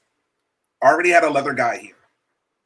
And so he was like, "Oh, we switched to American leather and this and this and that." Because I was always scared of getting one of those belts with the, how can I say it, the beef jerky strap with the oversized quarter size tooling. Mm-hmm. And I was like, I don't want an ugly belt. If I'm going to pay that kind of money, I want it to look special. And SOB surprised the hell out of me with that first Winged Eagle. Like, yeah, my first one was a Winged Eagle. Right. That was your first belt? That was my first boot. And it was made by it was made by RM. Yeah. What was your non-first boot belt? Was it a Figs? Was it a? It's probably that big gold that you ordered. There was, it was the big gold that I ordered from the back of Pro Wrestling Illustrated through Figures Inc. back in 1998. That was my first, and then my second boot, non-RM belt. I won it in a raffle of one of the Facebook groups. I'm gonna say like 2018. I think it was an Andre 87 by Classic Shields. Okay. So I wound up getting that for like $20 because that was another thing too. You know, back then they had all these raffles. You know, $20 a spot, $15 a spot, $10 a spot, and I wound up winning about 8-9 raffles. So at one point I had like 13, 14 belts. So some of them, some of them I gave away. Some of them I sold. Some of them with the money I just wind up getting more belts from RRM. The one thing doing the sales or middlemen or whatever it is they called it, because I never physically touched anybody's belts. It just, they will send me the money. I'll send them the, like a digital receipt or a photo or a screenshot. Look, I got it. I sent it. And then every Christmas, Omi would send me a belt for Christmas. He's like, hey, Merry Christmas. You made me a lot of money this year, blah, blah, blah. So like my last 3 belts were Christmas presents. Gotcha. So, all right. The bell has rung, so time's almost up. Now we're going to go to a speed round with you. So how many belts are in your collection now? My current collection is 7 belts. 7 belts. 7 belts, including a set of tags. Okay, so what is your favorite belt in your collection right now? Right now, I'm gonna say the Attitude Era scratch logo Big Eagle. Okay, and only because it was my 50th birthday present. All right, what would be the least favorite belt that you have in your collection? If somebody said you had to get rid of one right now, what are you going to have to throw out? Ooh. Oh wow, probably the European. Okay. Which one? Block logo or scratch? Block logo. Okay, remove him off the screen. Get him out of here. And now, all right. Now we're going to speed round. We got 30 seconds left with you. I'm going to get speed round with you now. Favorite current wrestler today? Ooh, holy shit! My favorite wrestler right now. Man, that's a tough one. There's just so many of them. I'm gonna right now. Cody Rhodes. All right, Cody Rhodes. Your least favorite wrestler right now? Brock Lesnar needs to stay home. Brock Lesnar. Okay. Your most overrated wrestler right now that is wrestling in any of the factions or any of the networks? Ooh, overrated. Other than Becky Lynch. Oh yeah. Okay. Becky Lynch. And then the last question that we're going to hit you with before we go, what would be if you had one belt that was a Grail belt? What would that Grail belt be? If you could only own one belt, what would that be? It's not a ring used belt or whatever, not nothing like that. But if your Grail belt, is it a Milliken or a Jamar this or a Milliken that or a Reggie this, or what is your Grail belt that Steven says, nope, this is the only one I can own? What's it going to be? I would say a Reggie Parks all gold Winged Eagle. There you go. You can't beat that one right there. You can't beat that one right there. Stephen, we have appreciated you coming on and giving 10 minutes. Thank you for having me. Thank you for the invite. Coming on, and yeah, man, you did great with it. Maybe next time, if you have some time, you'll come on with a segment that we have, a segment show, and talk a little bit of wrestling and tell us how much you hate Becky Lynch. and I think Ethan would agree with you on that. She reminds me of one of my drunk aunts. There you go. She's just if you got a drunk aunt that looks like that, just send her my way, bro. You go. It's just the voice. Trust me when I tell you. Yeah, Stephen, we appreciate you coming on and spending 10 minutes with who? Stephen, check him out. Follow him out on Facebook. Give him a follow. Give him a shout out. You got anything to show him? He's in all the groups. When you see him showing off his belts, come on him.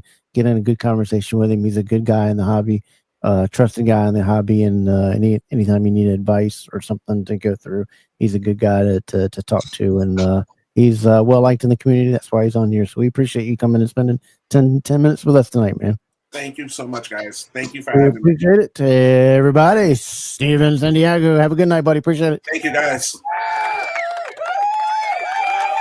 That was awesome. What a good guy. Right? What a good guy. Just a cool guy, good guy to talk to. Easy to talk to. He wasn't hard to. We didn't have to pull out anything on him. He was easy. We got to get him on a segment where we, talk some wrestling and talk some good stuff with him and have some fun with him. He's a pretty cool guy, and we had fun with him tonight doing that, and that was pretty cool. Ethan, what do folks got to do to make sure that they stay in touch with Double Dropkick Podcast? What do they need to do? Do us a simple favor: like, share, and subscribe. You know what? It goes a long way because you know what? We put a lot of effort into this show, and that's what we want, and that's what we need. Keeps the algorithm going, keeps us motivated, keeps us just doing what we do. It keeps the warrior happy, where he's just going off the roads. You're like, that's just what we do. Yeah. Make your warrior happy. This is vintage. I've had my warrior for a long time. I got Hogan and DiBiase on the way. Hey, Stephen, your wife's calling and says she's on the way home. Do you want the extra large Depends, or did you want the Sesame Street Depends? Oh, that's cute. My wife can't drive. So. Okay. Well, you're in a. Get out of here. Tell him to shut up. That you're in. She said she's in Uber. So which one did you want? She's not an Uber. She'll ask me for the money. She don't have the money. Pretty please. Oh, all right. I vote for the Sesame Street one. All right. Be careful in Uber. Okay? I'm more worried about when Kevin has a flip phone. All right. Hey, that's what we use here. We don't spare any expense. We don't experience. This is the DDK line. This is the DDK. I have my iPhone sitting up there. Here's Kevin. Look, I have my iPhone sitting over there. You think I'm gonna give the DDK phone line to everybody? Oh, this is Kevin. Yeah. Yeah, I'm talking to you on a cellular telephone. Yeah, can you believe it? Look, I'll even show you this little boy who can't wipe his own hiney. Do you remember this phone? This was called the Razor back in the day. It was cool too. Yeah, I got a bunch of these old things laying around. I had the Sidekick flip. You remember the Sidekick? Oh, those were awesome. Yeah, I thought it was the coolest shit imaginable. Yeah. I get my text message. Yeah, like boom. Those are all the dweebs that had them. We had the StarTAC, little flip up StarTAC. But anyway, make sure you do that. Make sure you like and subscribe to this channel. Help us out to keep growing this channel and subscribing. We appreciate everyone that does that. We really appreciate it. Hey, the other thing we want you guys to check out is C4 belts. Colin makes the world's greatest C4s, handcrafted by the silversmiths. You get not only casted wrestlers on the belt, you get the casted gauchos, the stone holders, and it is the most premium, most quality German silver belt you're ever going to get in your life. That is the closest thing you're going to get to Ric Flair holding the belt in 1986, and that is C4 Ortiz belts. Check them out. Get it while you can. Phenomenal. Colin, A-class person, A-class businessman. When you open this belt, you get this belt. It's going to be nothing but the most orgasmic experience of your life, and I'm hoping to achieve one soon. Actually, I am. So that's what I'm saving for next. And I want to experience this belt because you know what? I hear how Kevin talks about it, and I hear the reviews that so many people have given this belt that I need to experience this for myself. Right. So check him out at C4 Belts. That's Colin, and you'll get the most quality belt in your life. Sorry, Kevin. Go ahead. I digress. All right. Make sure you check them over on Facebook and also check them out on C4 Authentic Belts. Remember, C4 Authentic Belts taking you back to like it's 1986. Make sure you check out our guy over there, and make sure you check out Spanning the Globe every Thursday night.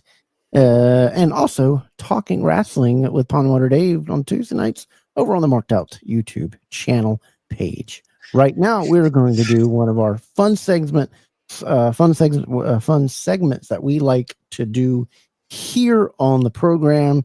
Is we like to show out the belt picture of the week, and I'm going to give it to Ethan to roll it in 3, 2, 1. Roll it.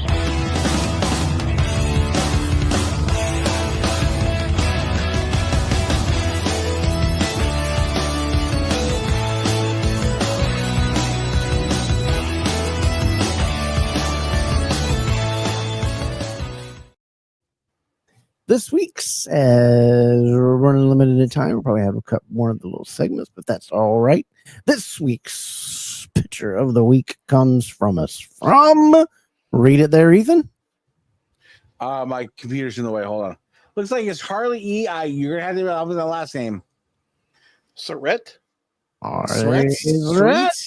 Posted the belt picture of the week on his new belt day over in Wide World of Belts. And this is my favorite version of the Big Eagle. I love the gold scratch. Gold scratch to me is okay. I digress. The block logo is my favorite. My second favorite is the gold scratch. I don't like the white scratch. Don't know why. We appreciate the gold scratch. You coming on. We appreciate that, man.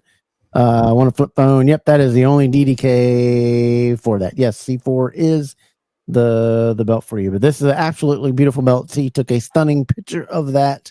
If you want your belt considered for picture and belt picture of the week, make sure you post it over on Wide World of Belts, or you can post it on our Double Drop Kick Instagram or our Twitter account. Congratulations, Harley, for this week's belt picture of the week. And another thing that we do on the show, which has been a new segment, we are starting to recognize figures. Figures are all across, and they're great to display on your belts. So let's check out this week's figure of the week.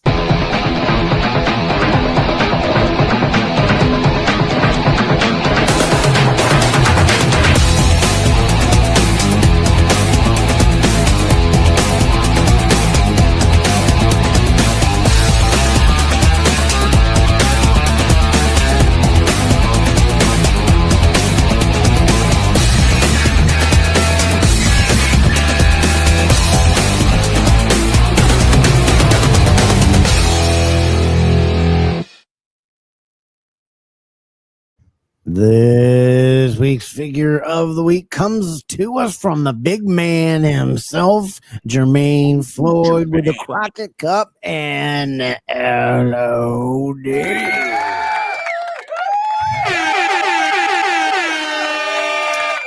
Beautiful picture there. Congratulations to Jermaine Floyd. He had it posted with the Crockett Cup. He had one made. That was just awesome. Great figure picture there. Got to get your figure pictures up, and if you want your picture put up and notarized and have it as a figure picture of the week, then you got to post it up, because we get them from Championship Figure Brothers. Make sure you go on Facebook right now, go over to Championship Figure Brothers and join that group. Drama free, sucker free. It is run by the same guys that run Championship Belt Brothers. Go over there and post all your figures. Any type of figure is welcome, not just wrestling figures. So go check them out. And congratulations once again to Jermaine Floyd for the figure picture of the week. One thumbs up for Jermaine. One finger up. Absolutely. And prayers to his family members that has been going through a lot of stuff. So we say a little prayer for him. We've got 4 quick. The ladies tell us over at the DDK Belt Bar that we have 4 belts real quick that we want to show off that are for sale.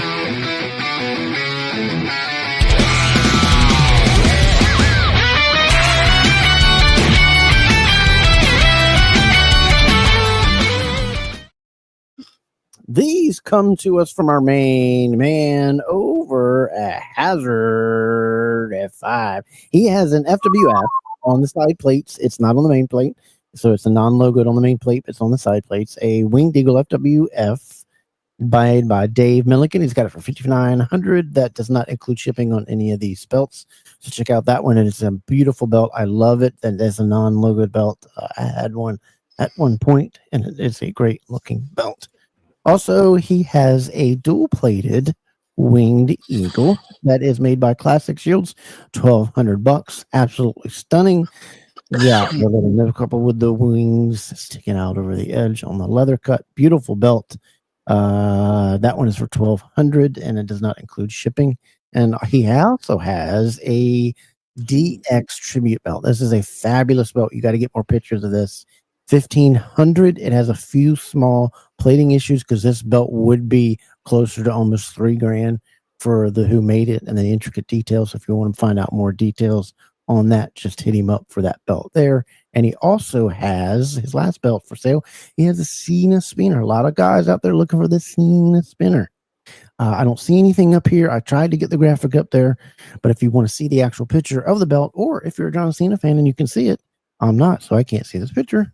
But that is the belt for sale, and that is St. Charles there. So if you type him in on Facebook, that's the picture you want to look for. That is him there. He has Hazard at 5.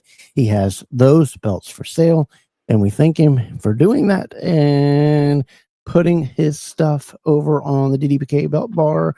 It is open now, so make sure you get over there, get your drink, and go belt shopping. Oh, yeah! So we thank him for that, and we appreciate that.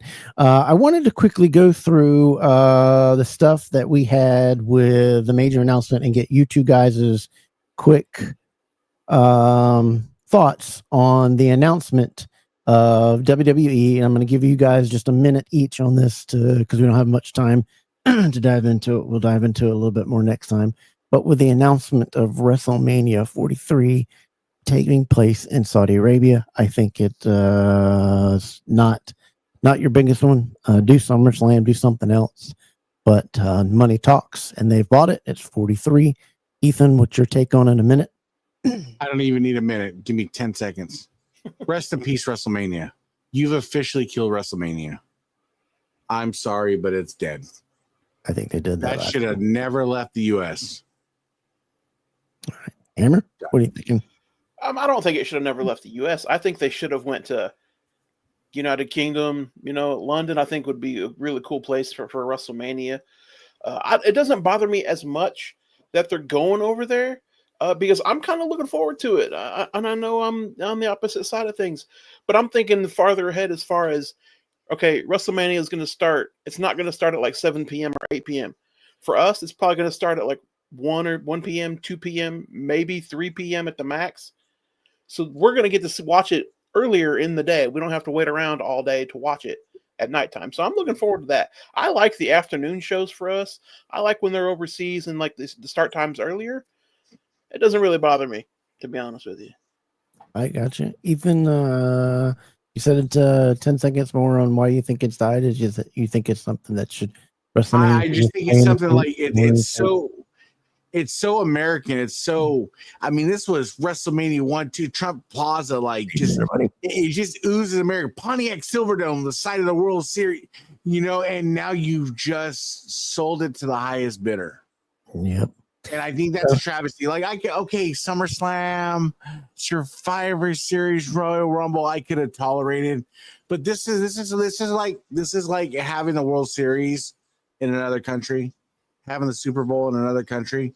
I just think this is one of those events that should have never left the U.S. soil. Yep. A lot of people are. A lot of people seem to be outraged in it. I think it was a big thing that everybody saves up every year to go to. So we'll see how this goes and how it's presented over there. Maybe it'll be an awesome thing, but a lot of people don't seem to be happy with it, which leads into my next little bit. Did anybody notice the announcement? Anyone notice the lack of smiles when they were doing this announcement? I feel like they feel the same way. These people, you took one of the most American things that we had. Again, it's Super Bowl, World Series, WrestleMania. You 42 events have been in the United States, and you took that from us. Not only have you in the last few years outpriced us and even be able to go to a lot of these events because of the prices, now you've took it to the point where it was unfeasible to go. Now it's impossible to go because I'm not going to Riyadh. I can't afford to go to Riyadh, let alone can I afford to go to Detroit and wherever it was, or you know what I mean? So you've literally soiled the sanctity of an event that was so American. Yeah. Well, what do you think of? We're talking about the smiles here. Yeah. What do you think the wrestlers are not happy because they did not look happy about this announcement either? Well, they may be frowning in that picture in this moment, but I guarantee you when that WrestleMania check hits and they're all just got all kinds of money hitting that direct deposit, they're going to be smiling from ear to ear. So don't let this image fool you. They might be like, maybe they don't care right now because we're not even at the next WrestleMania yet. This is the one after that they got to get to. Do you think Jake Paul cares about an extra $1 million when he spends $1 million on a Pokemon card? I don't know. That's true. That's the way I feel. Do you think Undertaker, after being in the business for how long? For my TV. Yep. You know, I just Shawn Michaels, look at the Charlotte Flair, look at those people up there. Like Seth Rollins, I just feel like they know that this event shouldn't have left the United States. I don't think to me, I don't think the females are as happy just because of what they have to go through and what they're going to have to wear. Mm-hmm. It's very limiting on them. Yep. So that's what it is. On to the next thing here. We wanted to get your ratings on it. The Clash from the Paris, which was on the other week that we didn't get to talk to. We didn't go over it. Overall, 1 out of 5. You guys out there, throw in the comments what you thought of it. From the 1-star to 5-star rating. Ethan, what do you give Clash in Paris? What'd you give the event? 1-star to 5-star? You know what? Hold on. I'm literally going black and. It was like John Cena, Logan Paul. Yeah, that's what I was. I honestly, it was so unremarkable. Like, okay, so from 1-star to 5-star, what you got? 2. Steven, what'd you think? I give it 3. It wasn't really memorable. Didn't really care for Roman Reigns and all that stuff, but I really enjoyed the Logan Paul match, and I liked the whole CM Punk. Jey Uso, LA Knight, Seth Rollins match with Becky being the thing at the end. I enjoyed that, but yeah, not a big memorable card, if I'm being honest with you. I gave it a 3. I didn't think it was spectacular. I thought, not that many matches. It was kind of a quick thing to me. I gave it a 3. I wasn't overly thrilled. I wasn't overly wowed, but I gave it a 3-star. Logan Paul, I thought, delivered. This last thing that we're going to cover real quick. Everybody's talking about the money, that all that stuff. And a lot of people are saying WrestleMania with no skin, no cool outfits, no I'll pass. A lot of people are saying that to on that. But the other thing that I wanted to bring up last that we had just touched base, and we'll just cover this briefly here, that I was astounded at this comment, and this should not surprise anyone. It is getting way too expensive to go to any of these events. It's getting way too expensive just to go to Raw and SmackDown.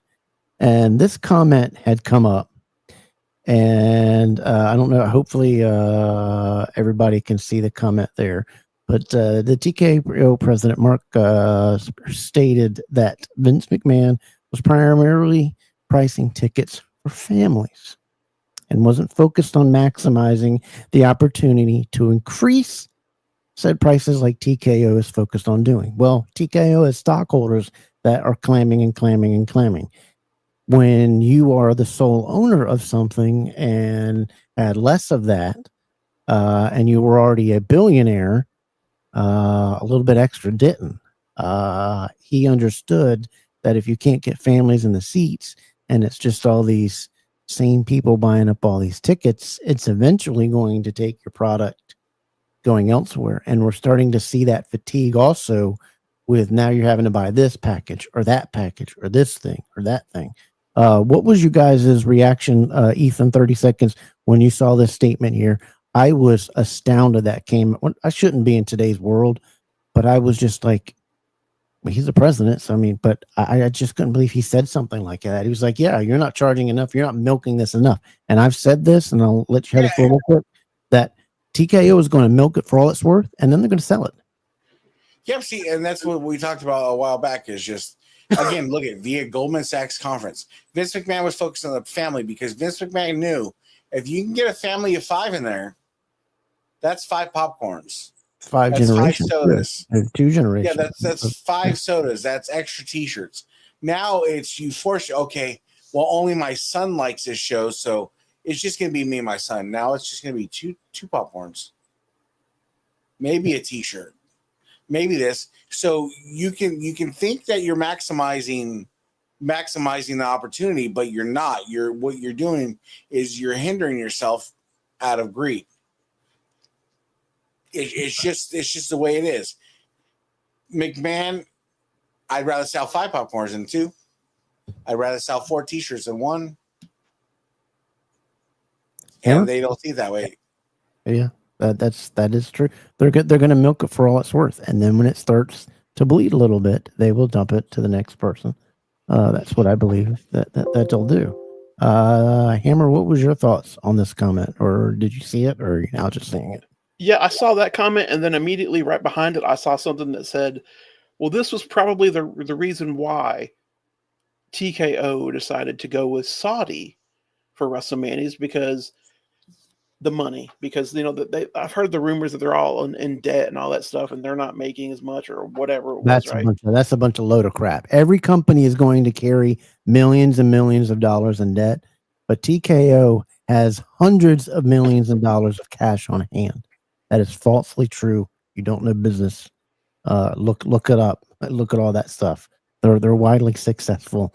It's not that. It is what it is, and they're allowed to charge whatever. And if they go too much, then sales will go down. Yeah, they can charge whatever they want to, but that just means I'm not going to go. Yeah, I'll sit at home and watch it. Yeah, it's becoming very greedy. It's becoming. But hold on. Hammer just said they'll sit at home and watch it. But now are you going to spend $30 on a live event because you're not getting it on Peacock? So no, they're double killing themselves, and they don't even see that, because now even Stephanie McMahon with the VPN comment,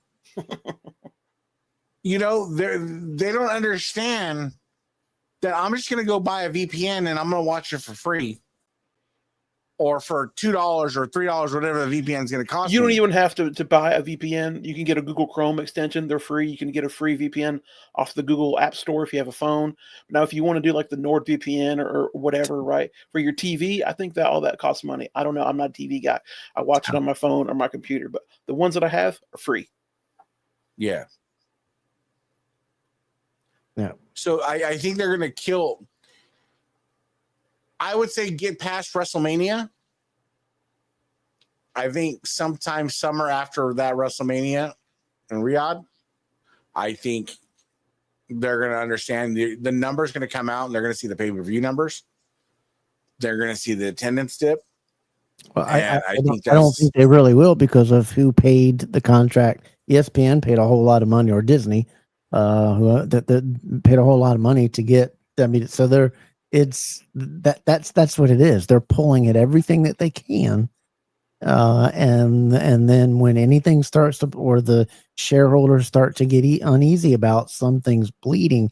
And when I'm talking bleeding, I'm talking bleeding, not debt that you carry on the books for reasons of tax purposes.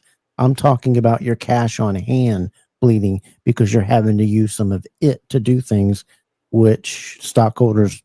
It's a big no-no. Talmadge is watching, big no-no. But I just thought it was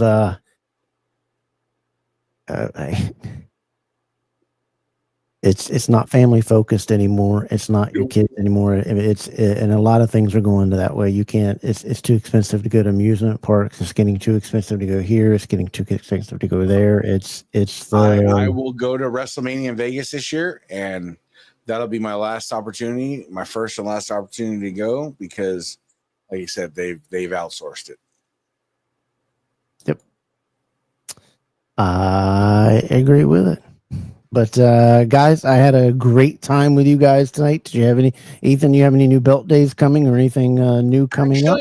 I'm working with a maker right now. We're gonna have a Vegas Big Gold coming here pretty soon, and we'll go ahead and give a good review on that, and check it out, and let you guys have a good review on it. And Hammer, do you have anything new coming?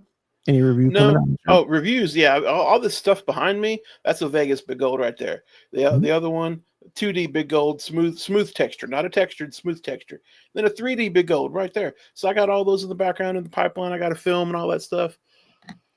So yeah, lots of good stuff coming. Yep. Also, I got some hot toys reviews coming up. that's a little different than the wrestling figs or the wrestling belt. But got some hot toys coming up and some other different reviews coming up too. It's gonna be good.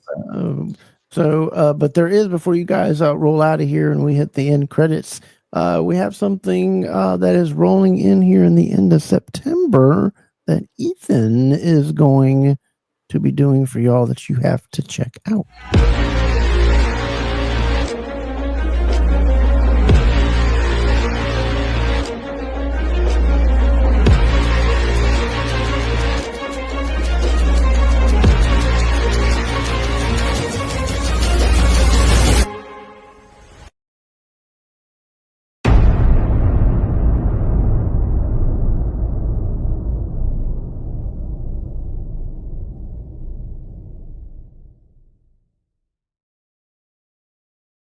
That is right. The broadcast is coming. September 30th is going to be the pilot episode that you are not going to want to miss on a Tuesday night at 9 p.m. Ethan's going to be taking over the reins. He's got his host. And the week before we do that, we'll be introducing you guys to those hosts that are going to be on that show. It's going to be an hour program talking all bro stuff. 10 seconds, Ethan, on that. Did you want to say anything about that? Did you want to go ahead and share the YouTube channel for people to go ahead and start subscribing to, or no? Sorry, I was talking. Did you want to go ahead and let's share the YouTube channel so do people you have the little YouTube channel to share? I sure do. And so again, this is our pet project. This is something we're excited for. This is something that's not belt hobby related. This is everything related, man. If this was the broadcast right now, I'd be talking about I filed for my divorce today. There's just so much we're gonna be talking about, and I look forward to it, man. I hope to build a different type of relationship with you guys, because the belts are great and the wrestling hobby is awesome. But you know what? There's so much more to that, and I look forward to that. And I got a guy like Kev that is gonna be just a mean producer. I hope to bring Steven on board, because you know what, Steven's got a lot of life experiences that he can share, and that's what we want to do. We want to share. We want to bro out. We want to just be, there for each other, because at the end of the day, that's all we got in this world. And all you have to do to go subscribe right now to the Broadcast channel, it's type in on YouTube at the Broadcast Podcast Show. Type in at the Broadcast Podcast Show. It'll pop up. Only that way by typing in that app, because there's no content on there later now. After that, you'll be able to just type in the Broadcast Podcast and find it. But for right now, to go ahead and subscribe to it, make sure you get over there at the Broadcast Podcast Show. It's going to be a 1 hour show for guys every other Tuesday night at 9 p.m. And maybe later on, they will branch out more, but you're going to want to catch it. Guys, I've had a great night with you guys. Steven, thanks so much for coming on, buddy. I love you, and we'll see you in 2 weeks, man. See ya. Y'all have a good night. Peace. See you, buddy. Peace. And Ethan, we'll see you in 2 weeks, and we'll get ready, and we'll have another fun time. Great episode tonight. Great stepping in for me with my voice going in and out. Trying to. So always gonna have your back, bro, and I appreciate everybody that watches. Go sign up for the broadcast YouTube.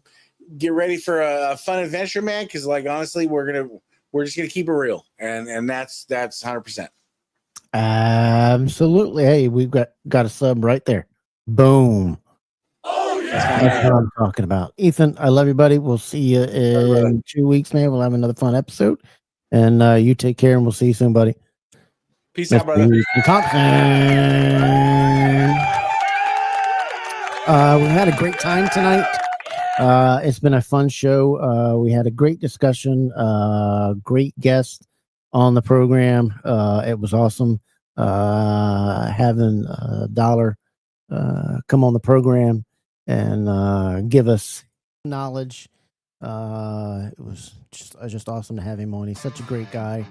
You're going to want to check him out over on all his stuff. Make sure you check out all these guys that are doing great things. Spanning the Globe.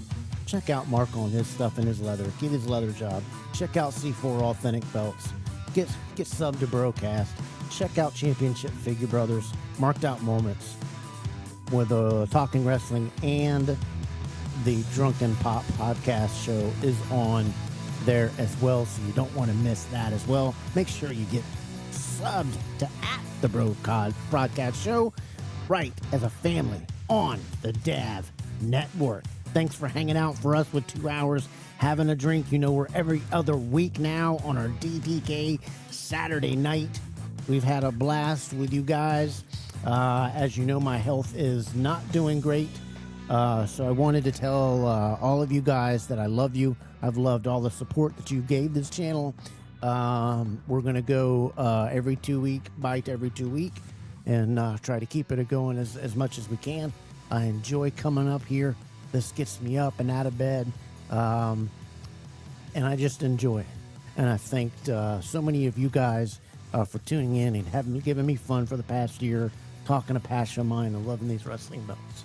I love you guys. Thanks for tuning in. Make sure you share it with everybody. Tell everybody to check it out. We have a great time. This channel is always about you, for you, about the belt hobby. So you guys remember, as always, throw those DDKs up at the outro and we'll put them up. And we will see you guys again, if you're lucky, in 2 weeks for the next Saturday night DDK, where we'll kick it off again. And we'll keep it a little secret what we're going to have. We're still trying to work something in the background that we're trying to get. And hopefully we'll be able to get that book. But until then, you guys stay safe, stay humble, and we'll see you next time right here on Double Dropkick. Good night, everybody.